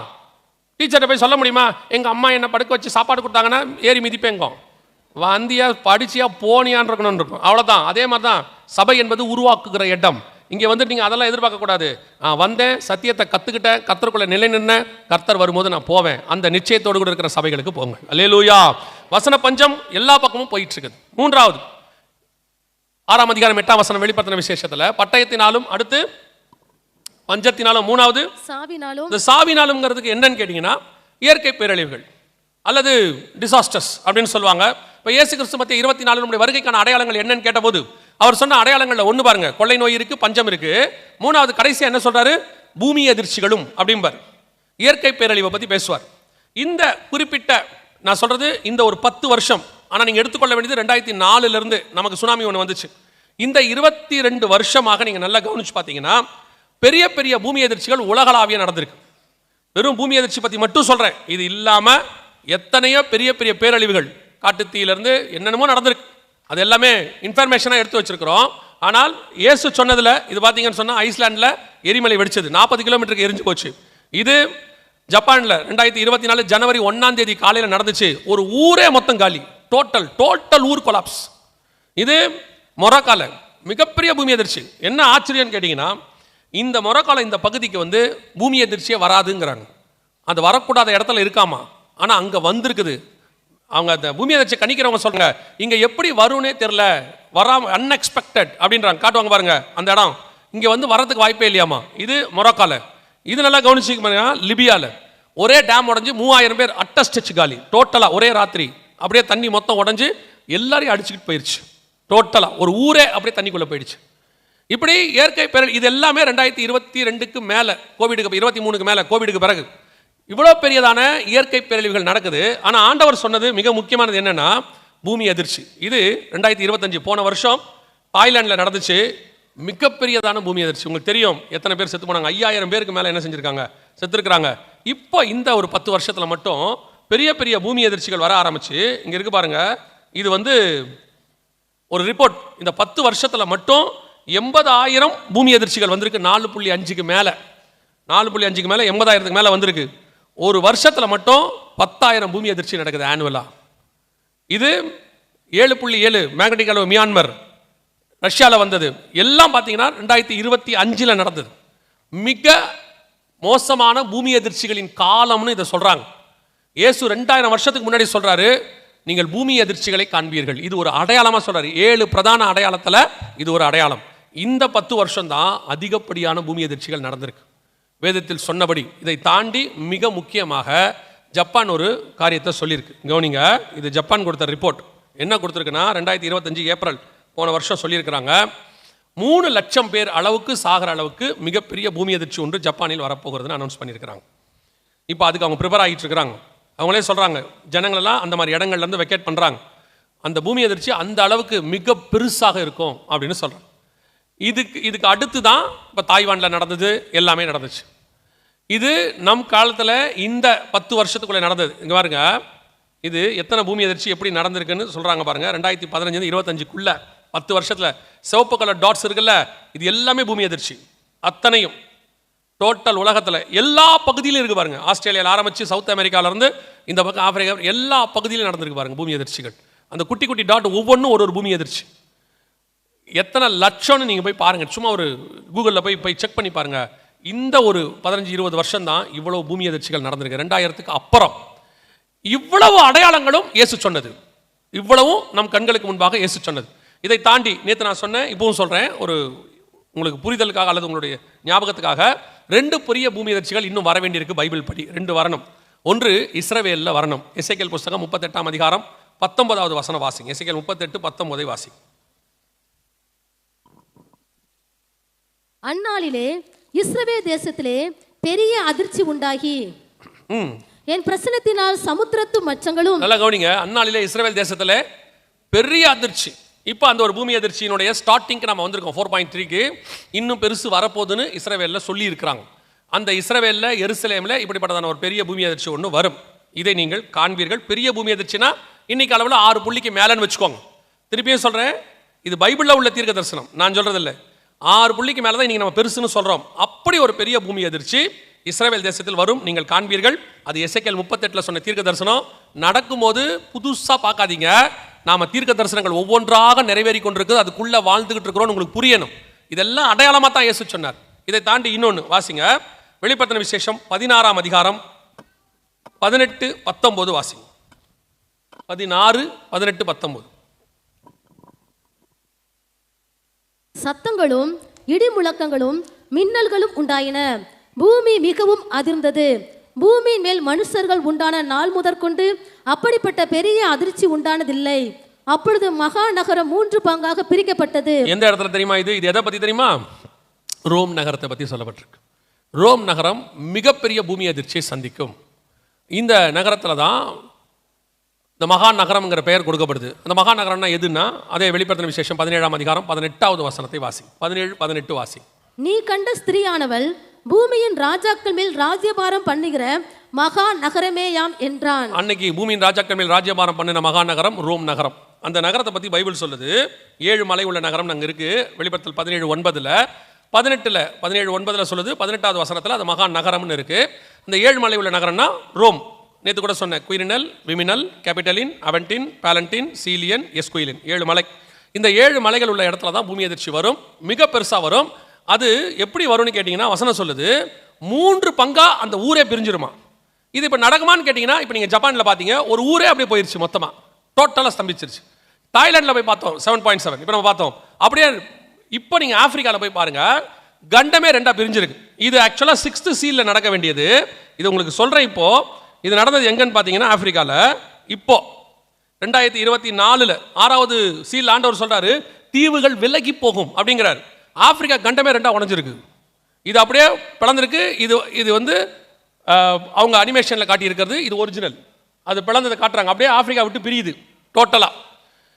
6ஆம் அதிகாரம் வெளிப்படுத்தின விசேஷத்தில் சொல்லுது, தீவுகள் அகன்று போயின அப்படின்னு சொல்லி, தங்கள் இடங்களை விட்டு அகன்று போயின. தீவு தான் இடத்தை விட்டு போகணும் இருக்கு. அப்படியே பர்டிகுலர் தீர்க்க தரிசனம். இது எல்லாமே நம் கண்களுக்கு முன்பாக நடக்குது, நம்ம கண்ணுக்கு முன்னாடி நடந்துகிட்டே இருக்கு ஆண்டவர் சொன்னபடி. ஸோ இப்போ மிக முக்கியமான பூமி அதிர்ச்சிகளின் காலத்துக்குள்ள இருக்கிறோம். இந்த பூமி அதிர்ச்சிகள் உலகளாவிய மிகப்பெரியதான மாற்றங்களை கொண்டு வந்துகிட்டு இருக்கு. 4வது இயற்கை பேரழிவினாலும். அடுத்து 4வது என்ன இருக்குது? 6ஆம் அதிகாரம் 8ஆம் வசனத்துல பூமியின் துஷ்ட மிருகங்களினாலும். பூமியின் துஷ்ட மிருகங்களினாலும் அப்படின்னா என்ன அர்த்தம்? துஷ்ட மிருகங்களினால் உண்டாகிற மரணம், அதனால ஒரு மரணம் வரப்போகுதுன்றாங்க. இதை நீங்க நேரடியா எடுத்துக்கிட்டீங்கன்னா மிருகங்களால மரணம் வரும் அப்படின்னு எடுத்துக்கலாம். மிருகங்கள் எல்லாம் ஊருக்குள்ள வரும். இந்த பூமி எதிர்ச்சிகள் நடக்கும்போது, காட்டுக்குள்ள பெரிய பெரிய மாற்றங்கள் வரும்போது, உங்களுக்கு தெரியும் நினைக்கிறேன், ஆட்டோமேட்டிக்காகவே கடலுக்குள்ள பெரிய மாற்றம் வரும்போது மீன்கள்லாம் எங்க வந்துடும்? கரைக்கு வந்துடும். இங்கே ஒரு நாட்டில் ஏதாவது பெரிய வந்துச்சுன்னா பறவைகள்லாம் பறந்து எங்க போகும்? வெளிப்பக்கம் இன்னொரு நாட்டுக்கு போயிடும். இந்த சம்மர் வரும்போதெல்லாம் நீங்க பார்த்துருப்பீங்க. அதே மாதிரி பெரிய பூமி அதிர்ச்சிகள் நடக்கும்போது காட்டில் உள்ள மிருகங்கள்லாம் எங்க வந்துட போகுது? கொஞ்சம் கொஞ்சமா நாட்டுக்குள்ள வர தொடங்கும். அப்படி வரும்போது துஷ்ட மிருகங்களினால் மரணம் வரும். இது ஒண்ணு. இப்போ 2-3 வாரத்துக்கு முன்னாடி ஊட்டியில இருந்து ஒரு ரிப்போர்ட்டை கொடுத்துருந்தாங்க. அது என்னன்னா, அவங்களால ப்ரிடிக்ட் பண்ணவே முடியலையா, முந்தி எப்போதும் இல்லாத அளவுக்கு யானைகள் தடம் மாறி ஊருக்குள்ள வருதான். பொதுவாக யானை தடம்னு சொல்லுவாங்க, அது ஒரு வழியாக போயிட்டு தான் ஒரு வழியாக வந்துகிட்டே இருக்கும். ஆனால் இப்போ மிருகங்கள் எல்லாமே மாறி ஊருக்குள்ள வர தொடங்குது. என்ன காரணம் தெரியல அப்படின்னு அவங்க போட்டிருந்தாங்க. அதுவும் கடைசி கால அடையாளங்களில் ஒன்று தான். ஆனால் அதை தாண்டி நாம் கொஞ்சம் நிதானித்து பார்த்தோம்னா, இப்போ கடந்த ஒரு 30-40 வருஷமாக நீங்கள் கவனிச்சிங்கன்னா வரக்கூடிய எல்லா கொள்ளை நோய்கள் இருக்கு இல்லையா, இருக்கிற எல்லா கொள்ளை நோய்கள் பாருங்கள், ஒரு துஷ்ட மிருகத்தின் பேர் கூட இருக்கும்.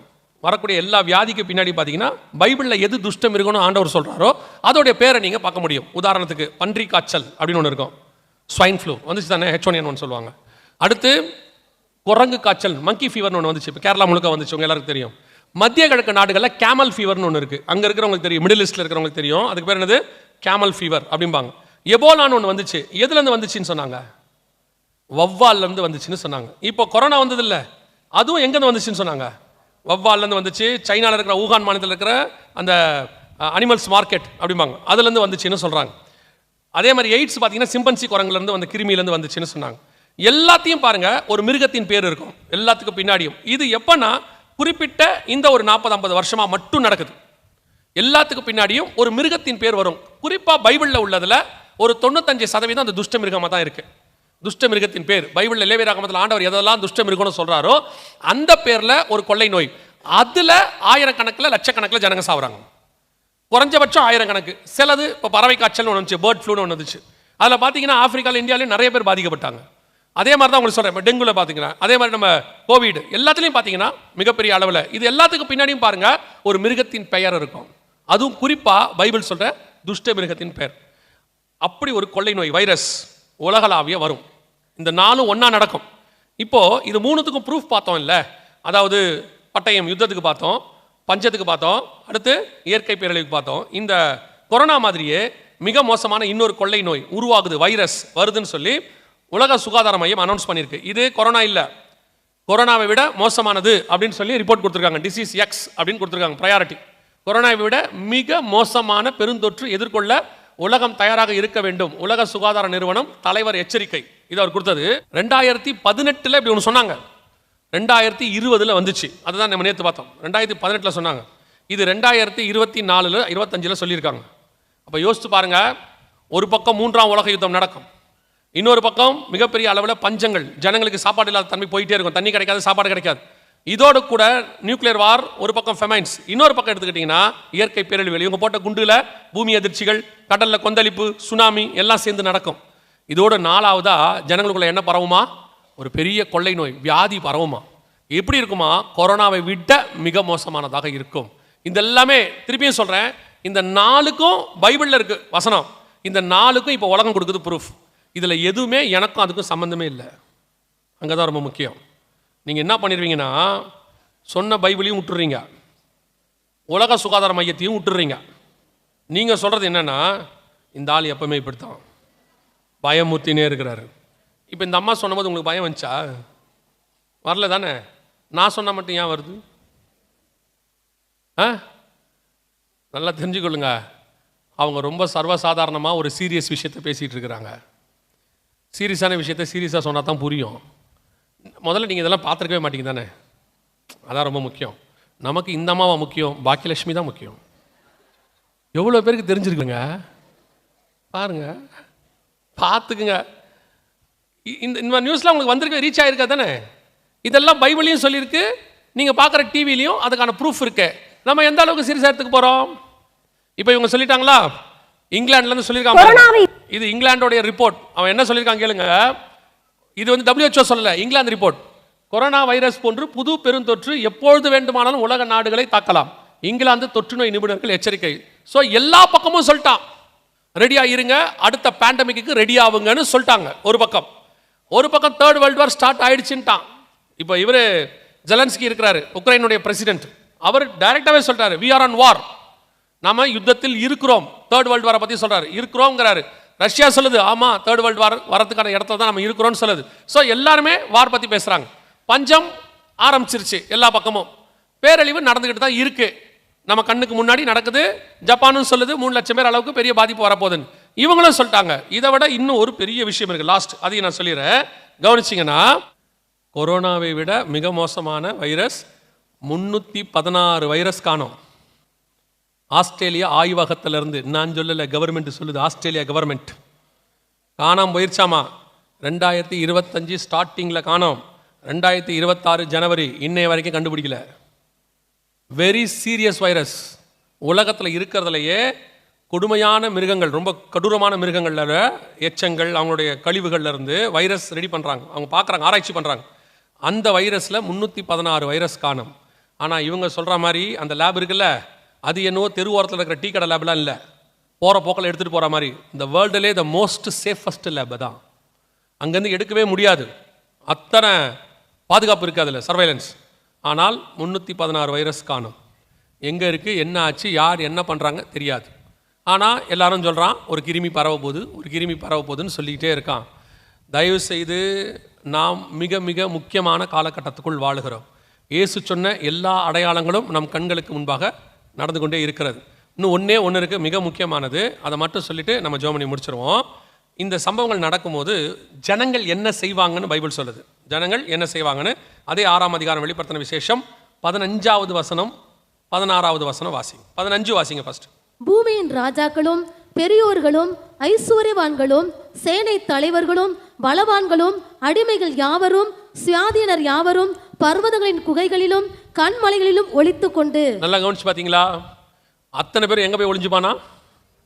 கண்மலையில் போய் ஒளிஞ்சு கொள்வானா. இதை தான் நான் உங்களுக்கு சொன்னேன். ஓசியாவின் புஸ்தகத்திலும் இதே காரியத்தை வேதம் சொல்லுது. ஓசியாவின் புஸ்தகம் 10ஆம் அதிகாரத்தை நீங்கள் திருப்பும் பொழுது வாசிங்க. ஓசியாவின் புஸ்தகம் 10ஆம் அதிகாரம் 8வது வசனம் வாசிங்க. இஸ்ரவேலுடைய பாவமாகிய ஆபேலின் மேடைகள் அழிக்கப்படும், முட்செடிகளும் முட்பூண்டுகளும் அவர்கள் பலிபிடங்கள் மேல் முளைக்கும். பர்வதங்களை பார்த்து எங்களை மூடுங்கள் என்றும் குன்றுகளை பார்த்து எங்கள் மேல் விழுங்கள் என்றும் சொல்லுவார்கள். இது அங்கே சொல்லப்பட்டிருக்கிறதான மிக முக்கியமான ஒரு விஷயம். அதாவது என்ன சொல்றாங்கன்னா, வெளிப்படுத்தின விசேஷம் 6ஆம் அதிகாரம் 15வது வசனத்தில் சொல்லக்கூடியதான அதே காலகட்டத்தில்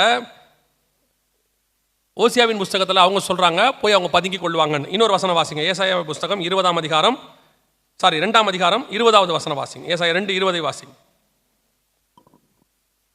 பூமியை தத்தளிக்க பண்ண கர்த்தர் எழும்பும் அந்நாளிலே அவருடைய பயங்கரத்திற்கும் அவருடைய மகிமையின் பிரதாபத்திற்கும் விலகி கண்மலைகளின் வெடிப்புகளிலும் குன்றுகளின் சந்துகளிலும் புகுந்து கொள்ளும்படிக்கு 3 இடத்துல ஆண்டவர் சொல்றாரு. ஏசாயா 2:20, ஓசியா 10:8, வெளிப்படுத்தல் 6:15. மலைகளிலும் கண்மலையிலும் போய் என்ன செய்வாங்களாம்?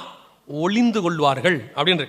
இதை ஏன் இப்போ நான் உங்களுக்கு சொன்னேன் அப்படின்னு கேட்டால், இவ்வளோ பெரிய விஷயம் உலகளாவிய நடந்துகிட்டு இருக்குன்னு சொல்கிறோம் இல்லை, நீங்களும் நானும் ஏதோ நான் புதுசாக சொல்கிற மாதிரி நினைக்கிறீங்க, இல்லைனா நான் தேவையில்லாத சொல்கிறேன்னு நினைக்கிறீங்க. இப்போது உலகத்தில் இருக்கிற பெரிய ஜைன்ஸ் அந்த 6:15 இருக்குது. பூமியின் ராஜாக்களும் பெரியோர்களும் ஐஸ்வர்யவான்களும் இருக்குல்ல, இங்கே பாருங்க, இவங்கெல்லாம் பூமியின் ஜைன்ஸ். இவங்களாம் என்ன பண்ணியிருக்கிறாங்கன்னு பாருங்க. அத்தனை பேரும் போய் ஒரு இடத்துல பதுங்கி இருக்கிறாங்க. இது அவங்களே சொல்கிறாங்க. என்ன சொல்கிறாங்கன்னு கேட்டிங்கன்னா, இவங்க யாருன்னு தெரியுங்களா? அங்கே இருக்கிறதுல யாருன்னு பாருங்க. Sam Altman, Mark Zuckerberg, Jeff Bezos, இவங்கெல்லாம் யாருன்னு கேட்டிங்கன்னா ஓப்பன் ஏஐ, அப்புறம் ஃபேஸ்புக்கு இதெல்லாம் இருக்குல்ல, அதனுடையதான ஓனர்ஸ் இங்கெல்லாம் இருக்காங்க. கீழே போட்டிருக்கு யார் யார் எந்தெந்த இருக்காங்க. இவங்க அத்தனை பேர் என்ன சொல்கிறாங்க பாருங்க. இது நியூஸ் இருக்கு, நீங்கள் போய் பார்த்துக்கலாம். அத்தனை பேர் என்ன பண்ணுறாங்கன்னா, அதர் டெக்னிக்கல் ஜைன்ஸ், பெரியோர்கள், 6:15 பெரியோர்கள் ஜைன்ஸ், டு கோ அண்டர் கிரவுண்ட், பூமிக்கு அடியில் போகிறாங்க. Building secret bunkers for world war crisis. புரியுதா? இவங்க எல்லாம் கீழே போகிறாங்க. பேண்டமிக், கொள்ளை நோய், ஒன்று யுத்தம், மூணாவது கிளைமேட் டிசாஸ்டர்ஸ், பூமி எதிர்ச்சிகள், பேரழிவு. பைபிள்ல சொன்ன அதே காரணம், வெளிப்படுத்தல் 6:8 கர்த்தர் சொன்ன அதே காரணம். 6:15 இவங்க எல்லாம் பூமி கடியில போய் பதுங்கி கொள்றாங்க. அத்தனை பேரை ரெடி பண்ணிட்டான், பண்ண போறான் இல்ல. அவங்க சொல்றாங்க we are ready. ஏன்பா நீங்க எல்லாம் இப்படி கட்டி இருக்கிறீங்க அப்படின்னு கேட்டா அவங்க சொல்றாங்க ஜியோ பொலிட்டிக்கல் இன்ஸ்டெபிலிட்டி, பூமியில நடக்கக்கூடியதான இந்த பெரியதான ஜியோ பாலிடிக்ஸ்னா வேர்ல்டு வார், இந்த மாதிரி காரியங்கள், இதனால நடக்கக்கூடியதான கொள்ளை நோய்கள், அதோடு கூட வரக்கூடிய பூமி எதிர்ச்சிகள், இதனால நாங்க என்ன பண்றோம் அப்படின்னு கேட்டா போய் பூமி கடியில cyber and infrastructure, pandemic after shock, இது ஃபுல்லாவே எதை பத்தி சொல்லுதுன்னா இந்த 3 விதமான காரியங்களை நடக்கும்போது தப்பிப்பதற்காக பூமியின் பெரியோர்கள் எல்லாம் போய் கீழே என்ன பண்ணிட்டோம், இப்படி கட்டி இருக்கிறோம் அப்படின்னு அவங்க சொல்றாங்க. கவனிச்சுக்கொள்ளுங்க. வெளிப்படுத்தல் 6:15 ரெடி கண்களுக்கு முன்பாக. ஏற்கனவே உலகத்துல பல நாடுகளில் உள்ள தலைவர்கள் தங்களுக்கான காரியங்களை பூமி கடியில ரெடி பண்ணிட்டாங்க. நீங்க சும்மா போய் டென்வர் ஏர்போர்ட் பங்கர்ஸ்னு போட்டு பாருங்க. அமெரிக்கால டென்வர் ஏர்போர்ட் கீழே ஒரு நகரத்தையே உருவாக்கி இருக்கிறாங்க, மேல பெரிய பிரச்சனை வந்தான்னு சொல்லி. அதையும் தாண்டி இது சுவிட்சர்லாந்து, அவங்க என்ன பண்ணிருக்காங்க, இது சுவிட்சர்லாந்து 100% தன் நாட்டு மக்களுக்கு பூமி கடியில பங்கர்ஸ் ரெடி பண்ணி கொடுத்துட்டாங்க. உலகத்துல முதல் நாடு தன் ஜனங்கள் அத்தனை பேருக்கும் ரெடி பண்ணி கொடுத்துருக்காங்க, ஃபுல்லா எல்லா மலைக்கடியில. அந்த அரசாங்கம் இப்ப இல்ல, அவங்க எப்ப செகண்ட் வேர்ல்டு வார் முடிஞ்சு ஆரம்பிச்சோ அப்பத்துல இருந்தே அடுத்த வேர்ல்டு வார் வரும்போது ஜனங்க பாதிக்கப்படுவாங்கன்னு சொல்லி கொஞ்சம் கொஞ்சமா ரெடி பண்ணி இப்போ 100% ரெடி பண்ணிட்டாங்க. சோ வெளிப்படுத்தல் 6:15 ரெடியா இருக்கு நம் கண்களுக்கு முன்பாக. இவ்வளோ அடையாளங்களும் நடக்குது. அதை நல்லா கவனிச்சு பார்த்தீங்களா? 6:15 ஒரே ஒரு ஆள் மிஸ் ஆவாங்க, தெரியுமா உங்களுக்கு? 6:15 வெளிப்படுத்தல திருப்பி வாசி பாருங்க. ஒரே ஒரு ஆள் மிஸ் ஆவாப்ல, அதுல யாருன்னு பாருங்களேன், திருப்பி வாசிங்க. பூமியின் ராஜாக்கள் இருக்காங்க, பெரியோர்களும், ஓகே, ஐஸ்வர்யவான்களும், சரி, சேனை தலைவர்களும். ஐஸ்வர்யவான் வந்தா இன்னொரு ஆள் வரணுமே, யார் வரணும்? தரித்திரர், ஏழைகள் வரணும்ல, அவன் இல்ல பாருங்க அதுல. அதுவே வெளிப்படுத்தல் 13:16 வாசிச்சு பாருங்க. சிறியோர், பெரியோர், ஐஸ்வர்யவான்கள், தரித்திரர் இருக்கானா? கையில நெத்திலி முத்திர போடுறதுல யார் இருக்கா? தரித்திரர் இருக்கா. ஆனா கீழே போறதுல யார் இல்ல? ஏன் தெரியுமா? ஏழைகளால கீழே பங்கருக்கு போகவே முடியாது. ஒன்னு கவர்மெண்ட் ரெடி பண்ணி கொடுத்தாதான் உண்டு, கீழே ஏழைகளால் போக முடியாது. ஏன்னா ஜெயின்ஸ் தான் போக முடியும். ஒரு பங்கருக்கு குறைஞ்சபட்சம் இந்தியா பணத்தில் 20 இருந்து 330 கோடி ரூபாய் செலவாகுதான். அதுல நியூக்ளியர்லாம் அட்டாக் வராமல் இருக்கிறதுக்கு பாதுகாக்கிறது. வெளிப்படுத்தல் 1900 வருஷத்துக்கு முன்னாடி இருக்குது. அதுல பாத்தீங்கன்னா தரித்திரங்கிற வேர்டு இருக்காது, அதுல பர்டிகுலரா இருக்காது. ஆனா முத்திர போடுறவங்க லிஸ்ட்ல யார் இருக்கிறாங்க அப்படின்னா ஆண்டவருக்கு எவ்வளவு அழகா ஆவியானவர் எழுதியிருக்கிறார் பாருங்க. கீழே போறது யாருன்னா பூமியின் ராஜாக்கள், பெரியோர்கள், ஐஸ்வர்யவான்கள், சேனை தலைவர்கள், பலவான்கள், சுயாதீனர், அடிமைகள், இவர்களுக்கு வேலை செய்யக்கூடியவர்கள். ஆனால் தரித்திரருக்கு அங்கே என்ன இல்லை? இடம் இல்லை. இப்போ கீழே போனோம்னா மினிமம் 20 இருந்து 30 கோடி ரூபா செலவாகும் அப்படின்னு அவங்க சொல்றாங்க. ஆனால் போக போக அதிகமாகும்னு சொல்றாங்க. ஏன்னா அந்த காரியம் நெருங்க அதிகமாகும்ன்றாங்க. ஒரு ஆளுக்கே 2 கோடி ரூபா 3 கோடி ரூபா ஆகும்னு சொல்றாங்க. இப்போ உங்களுக்கு தோணும்ல, இவ்வளோ பேர் போறாங்க, நம்ம நிலைமை என்ன? இதெல்லாம் வருது. எத்தனை பேர் கீழே போறதுக்கு ஒரு 2 கோடி ரூபா வச்சிருக்கியா? ஃபேமிலியாக போகிறதுனா ஒரு 8-10 கோடின்னு வச்சுக்கோங்களேன். எவ்வளோ பேர் இருக்கு? சும்மா கை தூக்குங்க பார்ப்போம், தசம்பாகம் வந்திருக்கான்னு பார்ப்போம். இருக்கா இல்லையா? அப்போ நீங்கள் நான்லாம் என்ன லிஸ்ட்டு? சவுண்டா சொல்லுங்க, இன்னும் கொஞ்சம் சவுண்டா. நீங்கள் வாழ்க்கையிலே முதல் முறையாக உங்களை தரித்திரர்னு ஒத்துருக்குறீங்க. இப்போ இல்லை சொல்லும் போதே பெருமையாக தானே சொல்வீங்க, கர்த்தர் எங்களை எப்படி ஆசீர்வச்சிருக்கா தெரியுமா அப்படின்னு. சரி, நீங்கள் நானும் யார் தான்? அந்த வசனத்தின்படி தரித்திரர். அப்போ அதை படிக்கும் போது எனக்கு தோணுச்சு, ஆண்டவரே இவங்கெல்லாம் கீழே போய் தப்பிச்சுக்கிறாங்க, நம்மள மாதிரி ஆட்களுக்கு என்னன்னு தெரியாது. அப்போ ஆண்டவர் ஒரு வசனத்தை படிக்க வச்சார். இந்த கீழே போகிறவன் யாருன்னு அடுத்த வசனம் படிங்க, 16 படிங்க. வெளிப்படுத்தல் 6:16. பர்வதங்களையும் கண்மலைகளையும் நோக்கி நீங்கள் எங்கள் மேல் விழுந்து சிங்காசன மேல் வீற்றிருக்கிறவருடைய முகத்திற்கும் ஆட்டுக்குட்டியானுடைய கோபத்திற்கும் எங்களை மறைத்துக் கொள்ளுங்கள். அப்ப யார் கீழே போறவன் தெரியுமா? பிதாவாகிய தேவனையும் ஆண்டவராகிய இயேசு கிறிஸ்துவையும் பார்க்க முடியாதவன் தான் கீழே போறான். பிதாவாகிய தேவனை யார் பார்க்க முடியாதுன்னு வசனம் சொல்லுது? பரிசுத்தம் இல்லாமல் ஒருவனும் தேவனை, அவன் தான் கீழே போறான். அடுத்து யார் இயேசுவை பார்க்க முடியாது? மனுஷகுமாரன் வரும்போது விசுவாசத்தை காண்பாரோ. விசுவாசம் இல்லாதவன், பரிசுத்தம் இல்லாதவங்க, கர்த்தருக்கு முன்பாக கிறிஸ்தவர்களாக இருந்தும் உண்மை இல்லாதவர்கள், கர்த்தருக்கு முன்பாக நிலைநிற்க முடியாதவர்கள், சபைக்குள்ள வந்தும் ஆண்டவரை சந்திக்க வழி இல்லாத ஒரு கூட்டம் இருக்கும். இவர்கள் தான் கீழே போகிறார்கள். இவன் கேட்டால் ஞானமாக சொல்லுவான். என்ன சொல்லுவான் தெரியுமா? அது கர்த்தருடைய கிருபைங்க, ஆண்டவர் ஞானத்தை கொடுக்கலையா, யூஸ் பண்ண வேணாமா, போயிட்டு வாங்க கீழே, ஒன்றும் பிரச்சனையே இல்லை. ஆனால் வசனம் அப்படி தான் சொல்லுது. அப்போ தரித்திர நிலைமை என்ன? இவங்கெல்லாம் போயிட்டாங்க, சரி இருக்கிறவன் கீழே போய் பத்திரமா பாதுகாத்துட்டா, அதை கட்டிட்டாங்க, எல்லாரும் ரெடி ஆகிட்டாங்க, ஓகே ஃபைன், எல்லாம் இருக்குது. அப்போ தரித்திரருடைய நிலைமை தான் என்ன அப்படின்னு கேட்டிங்கன்னா, ஒரு வசனத்தை கர்த்தர் எனக்கு ஞாபகப்படுத்தினார். அதை சொல்லிட்டு நான் முடிச்சிடறேன். வசனத்தை ஆண்டவர் எனக்கு ஞாபகப்படுத்தினார். என்ன சொன்னார் அப்படின்னு கேட்டிங்கன்னா, குருடர்கள் பார்வையடைகிறார்கள், செவிடர்கள் கேட்கிறார்கள், முடவர்கள் நடக்கிறார்கள், மரித்தோர் உயிர்ப்பிக்கப்படுகிறார்கள், தரித்திரருக்கு சுவிசேஷம் பிரசங்கிக்கப்படுகிறது. அவருடைய அர்த்தம் என்னன்னா, இவர்கள் எல்லோரும் இவர்கள் கொடுக்கப்பட்ட ஆசீர்வாதத்தினாலே, பணத்தினாலே கீழே போய் பதுங்கிக் கொள்கிறார்கள். தரித்திரருக்கு ஒரு நற்செய்தி பிரசங்கிக்கப்படுகிறது. என்னன்னு சொல்லப்படுகிறது தெரியுமா? இவர்கள் எல்லோரும் இந்த மலைகளுக்கு அடியில் போய் பதுங்கிக் கொள்வார்கள். இந்த நற்செய்தி ஒன்று நமக்கு இருக்கிறது. இவைகளுக்கு நடுவில் உங்களையும் என்னையும் மீட்டு கொண்டு கண்மலையான தேவன் வரப்போகிறார். நாம் அவரோடு கூட போய் மேலே உட்கார போகிறோம். அல்லேலூயா. இதுதான் அந்த தரித்திரருக்கு கொடுக்கப்படுகிற நற்செய்தி.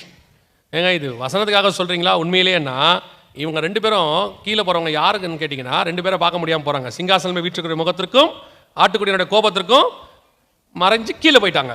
அதே நேரத்தில் அடுத்து வெளிப்படுத்தல் 7:9 இவைகளுக்கு பின்பு நான் பார்த்தபோது சகல கோத்தத்திலிருந்தும் ஜாதிகளிலிருந்தும் பாஷைக்காரிலிருந்து மீட்கப்பட்டதும் ஒருவரும் எண்ணக்கூடாததுமாகிய திரளான கூட்டமாகிய ஜனங்கள் வெள்ளை அங்கிகளை தரித்துக்கொண்டு தங்கள் கைகளிலே குருத்தோலைகளை பிடித்துக்கொண்டு, வாசிங்க, சிங்காசனத்திற்கு முன்பாகவும் ஆட்டுக்குட்டியானவருக்கு முன்பாகவும் இந்த ரெண்டு பேரை பார்க்க முடியாம போன அதிகாரத்துல அத்தனை பேரும் கீழே போயிட்டான். இந்த ரெண்டு பேரை பார்க்கறதுக்கு ஒரு கூட்டம் மேல போயிருச்சு.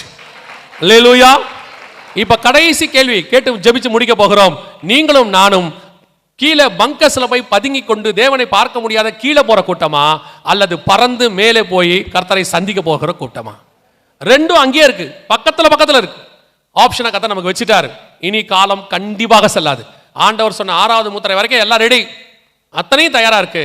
இவைகள் சம்பவிக்க தொடங்கும் பொழுது உங்கள் மீட்பு சமீபமாக இருப்பதால் நீங்கள் நிமிர்ந்து பார்த்து உங்கள் தலைகளை உயர்த்துங்கள். இதெல்லாம் இங்க நடந்துகிட்டு இருக்கும் போது எப்படி நோவாவுடைய பேழை மகா ஆழத்தின் ஊற்றுக்கண்கள் எல்லாம் பிளந்தன, வானத்தின் மதகுகளும் திறவுண்டன. ஆதியாகமம் 7:11 இருக்கு. வானத்தின் மதகுகளும் திறவுண்டன, மேலிருந்து தண்ணி கீழே இருந்து தண்ணி எல்லாம் தத்தளிச்சுக்கிட்டு இருக்கான், ஓடிக்கிட்டு இருக்கான். ஆனா ஒரே ஒரு பேழை மட்டும் அந்த தண்ணிக்கு மேல நின்று மிதந்து பர்வதங்களுக்கு மேல சமுத்திரத்துக்கு மேல நின்று கொண்டிருந்ததை போல உலகம் மிகப்பெரிய தத்தளிப்பு அழிவுகளுக்கு நடுவிலே போய் கொண்டிருக்கும் போது வானம் சுருட்டப்பட்ட புஸ்தகத்தை போல விலகும், தீவுகள் அகன்று போகும், சூரியன் கருத்த கம்பளியை போல கருக்கும், சந்திரன் ரத்தம் போல் ஆகும், அத்திமரமானது பெருங்காற்றால் அசைக்கப்படும் போது காய்கள் உதிர்கிறது போல வானத்தின் நட்சத்திரங்களும் பூமிக்கு மேல் வந்து விழும். ஒரு கூட்டம் பூமி கடியில போய் பதுங்கிக் கொள்ளும். ஆனால் இவைகளுக்கு நடுவில் ஒரு கூட்டம் புறப்பட்டு அழகாய் கர்த்தருக்கு முன்பாக சிங்காசனத்துக்கு முன்பாக வெள்ளை அங்கிகளை தரித்துக் கொண்டு தங்கள் கைகளிலே குருத்தோலைகளை பிடித்துக் கொண்டு அவருக்கு முன்பாக நிற்க போகிறது. அல்லேலூயா. உங்களை என்னையும் கர்த்தர் அந்த அழைப்புக்கு தான் அழைத்திருக்கிறார். அந்த நற்செய்தி தான் உங்களுக்கு அறிவிக்கப்படுகிறது. நம்முடைய தலைமுறையில நம்முடைய கண்களுக்கு முன்பாக இந்த சம்பவங்கள் எல்லாம் அப்படியே நடக்க வாய்ப்பு இருக்கிறது. அப்ப ஆண்டவர் நமக்கு இதை வெளியரங்கமாக்கி கொடுக்கிறார். இதைத்தான் முத்திரைகள் உடைக்கப்படுதல். வசனத்தை கொடுத்திருக்காரு, அது என்னங்கிறத புரிய வைக்கிறார்ல, அதற்கு பேர் தான் முத்திரை உடைக்கப்படுதல். போன தலைமுறையில் இதை சொன்னா புரியாது. ஏன்னா 100 வருஷத்துக்கு முன்னாடி இது எல்லாமே நடக்கல. இஸ்ரவேல் வந்த பிறகுதான் இது எல்லாமே நடக்கணும். இப்ப எல்லாமே நடக்குது. இந்த 76 வருஷத்துக்குள்ள இவ்வளவு நடந்திருக்கு. எனவே இந்த முத்திரைகள் காலத்தில் நீங்கள் நானும் இருக்கிறோம். ஆண்டவர் வரப்போகிறார். நாம் பறந்து அவருக்கு முன்பாக போய் நிற்கிற கூட்டத்தில் இருக்க போகிறோம்.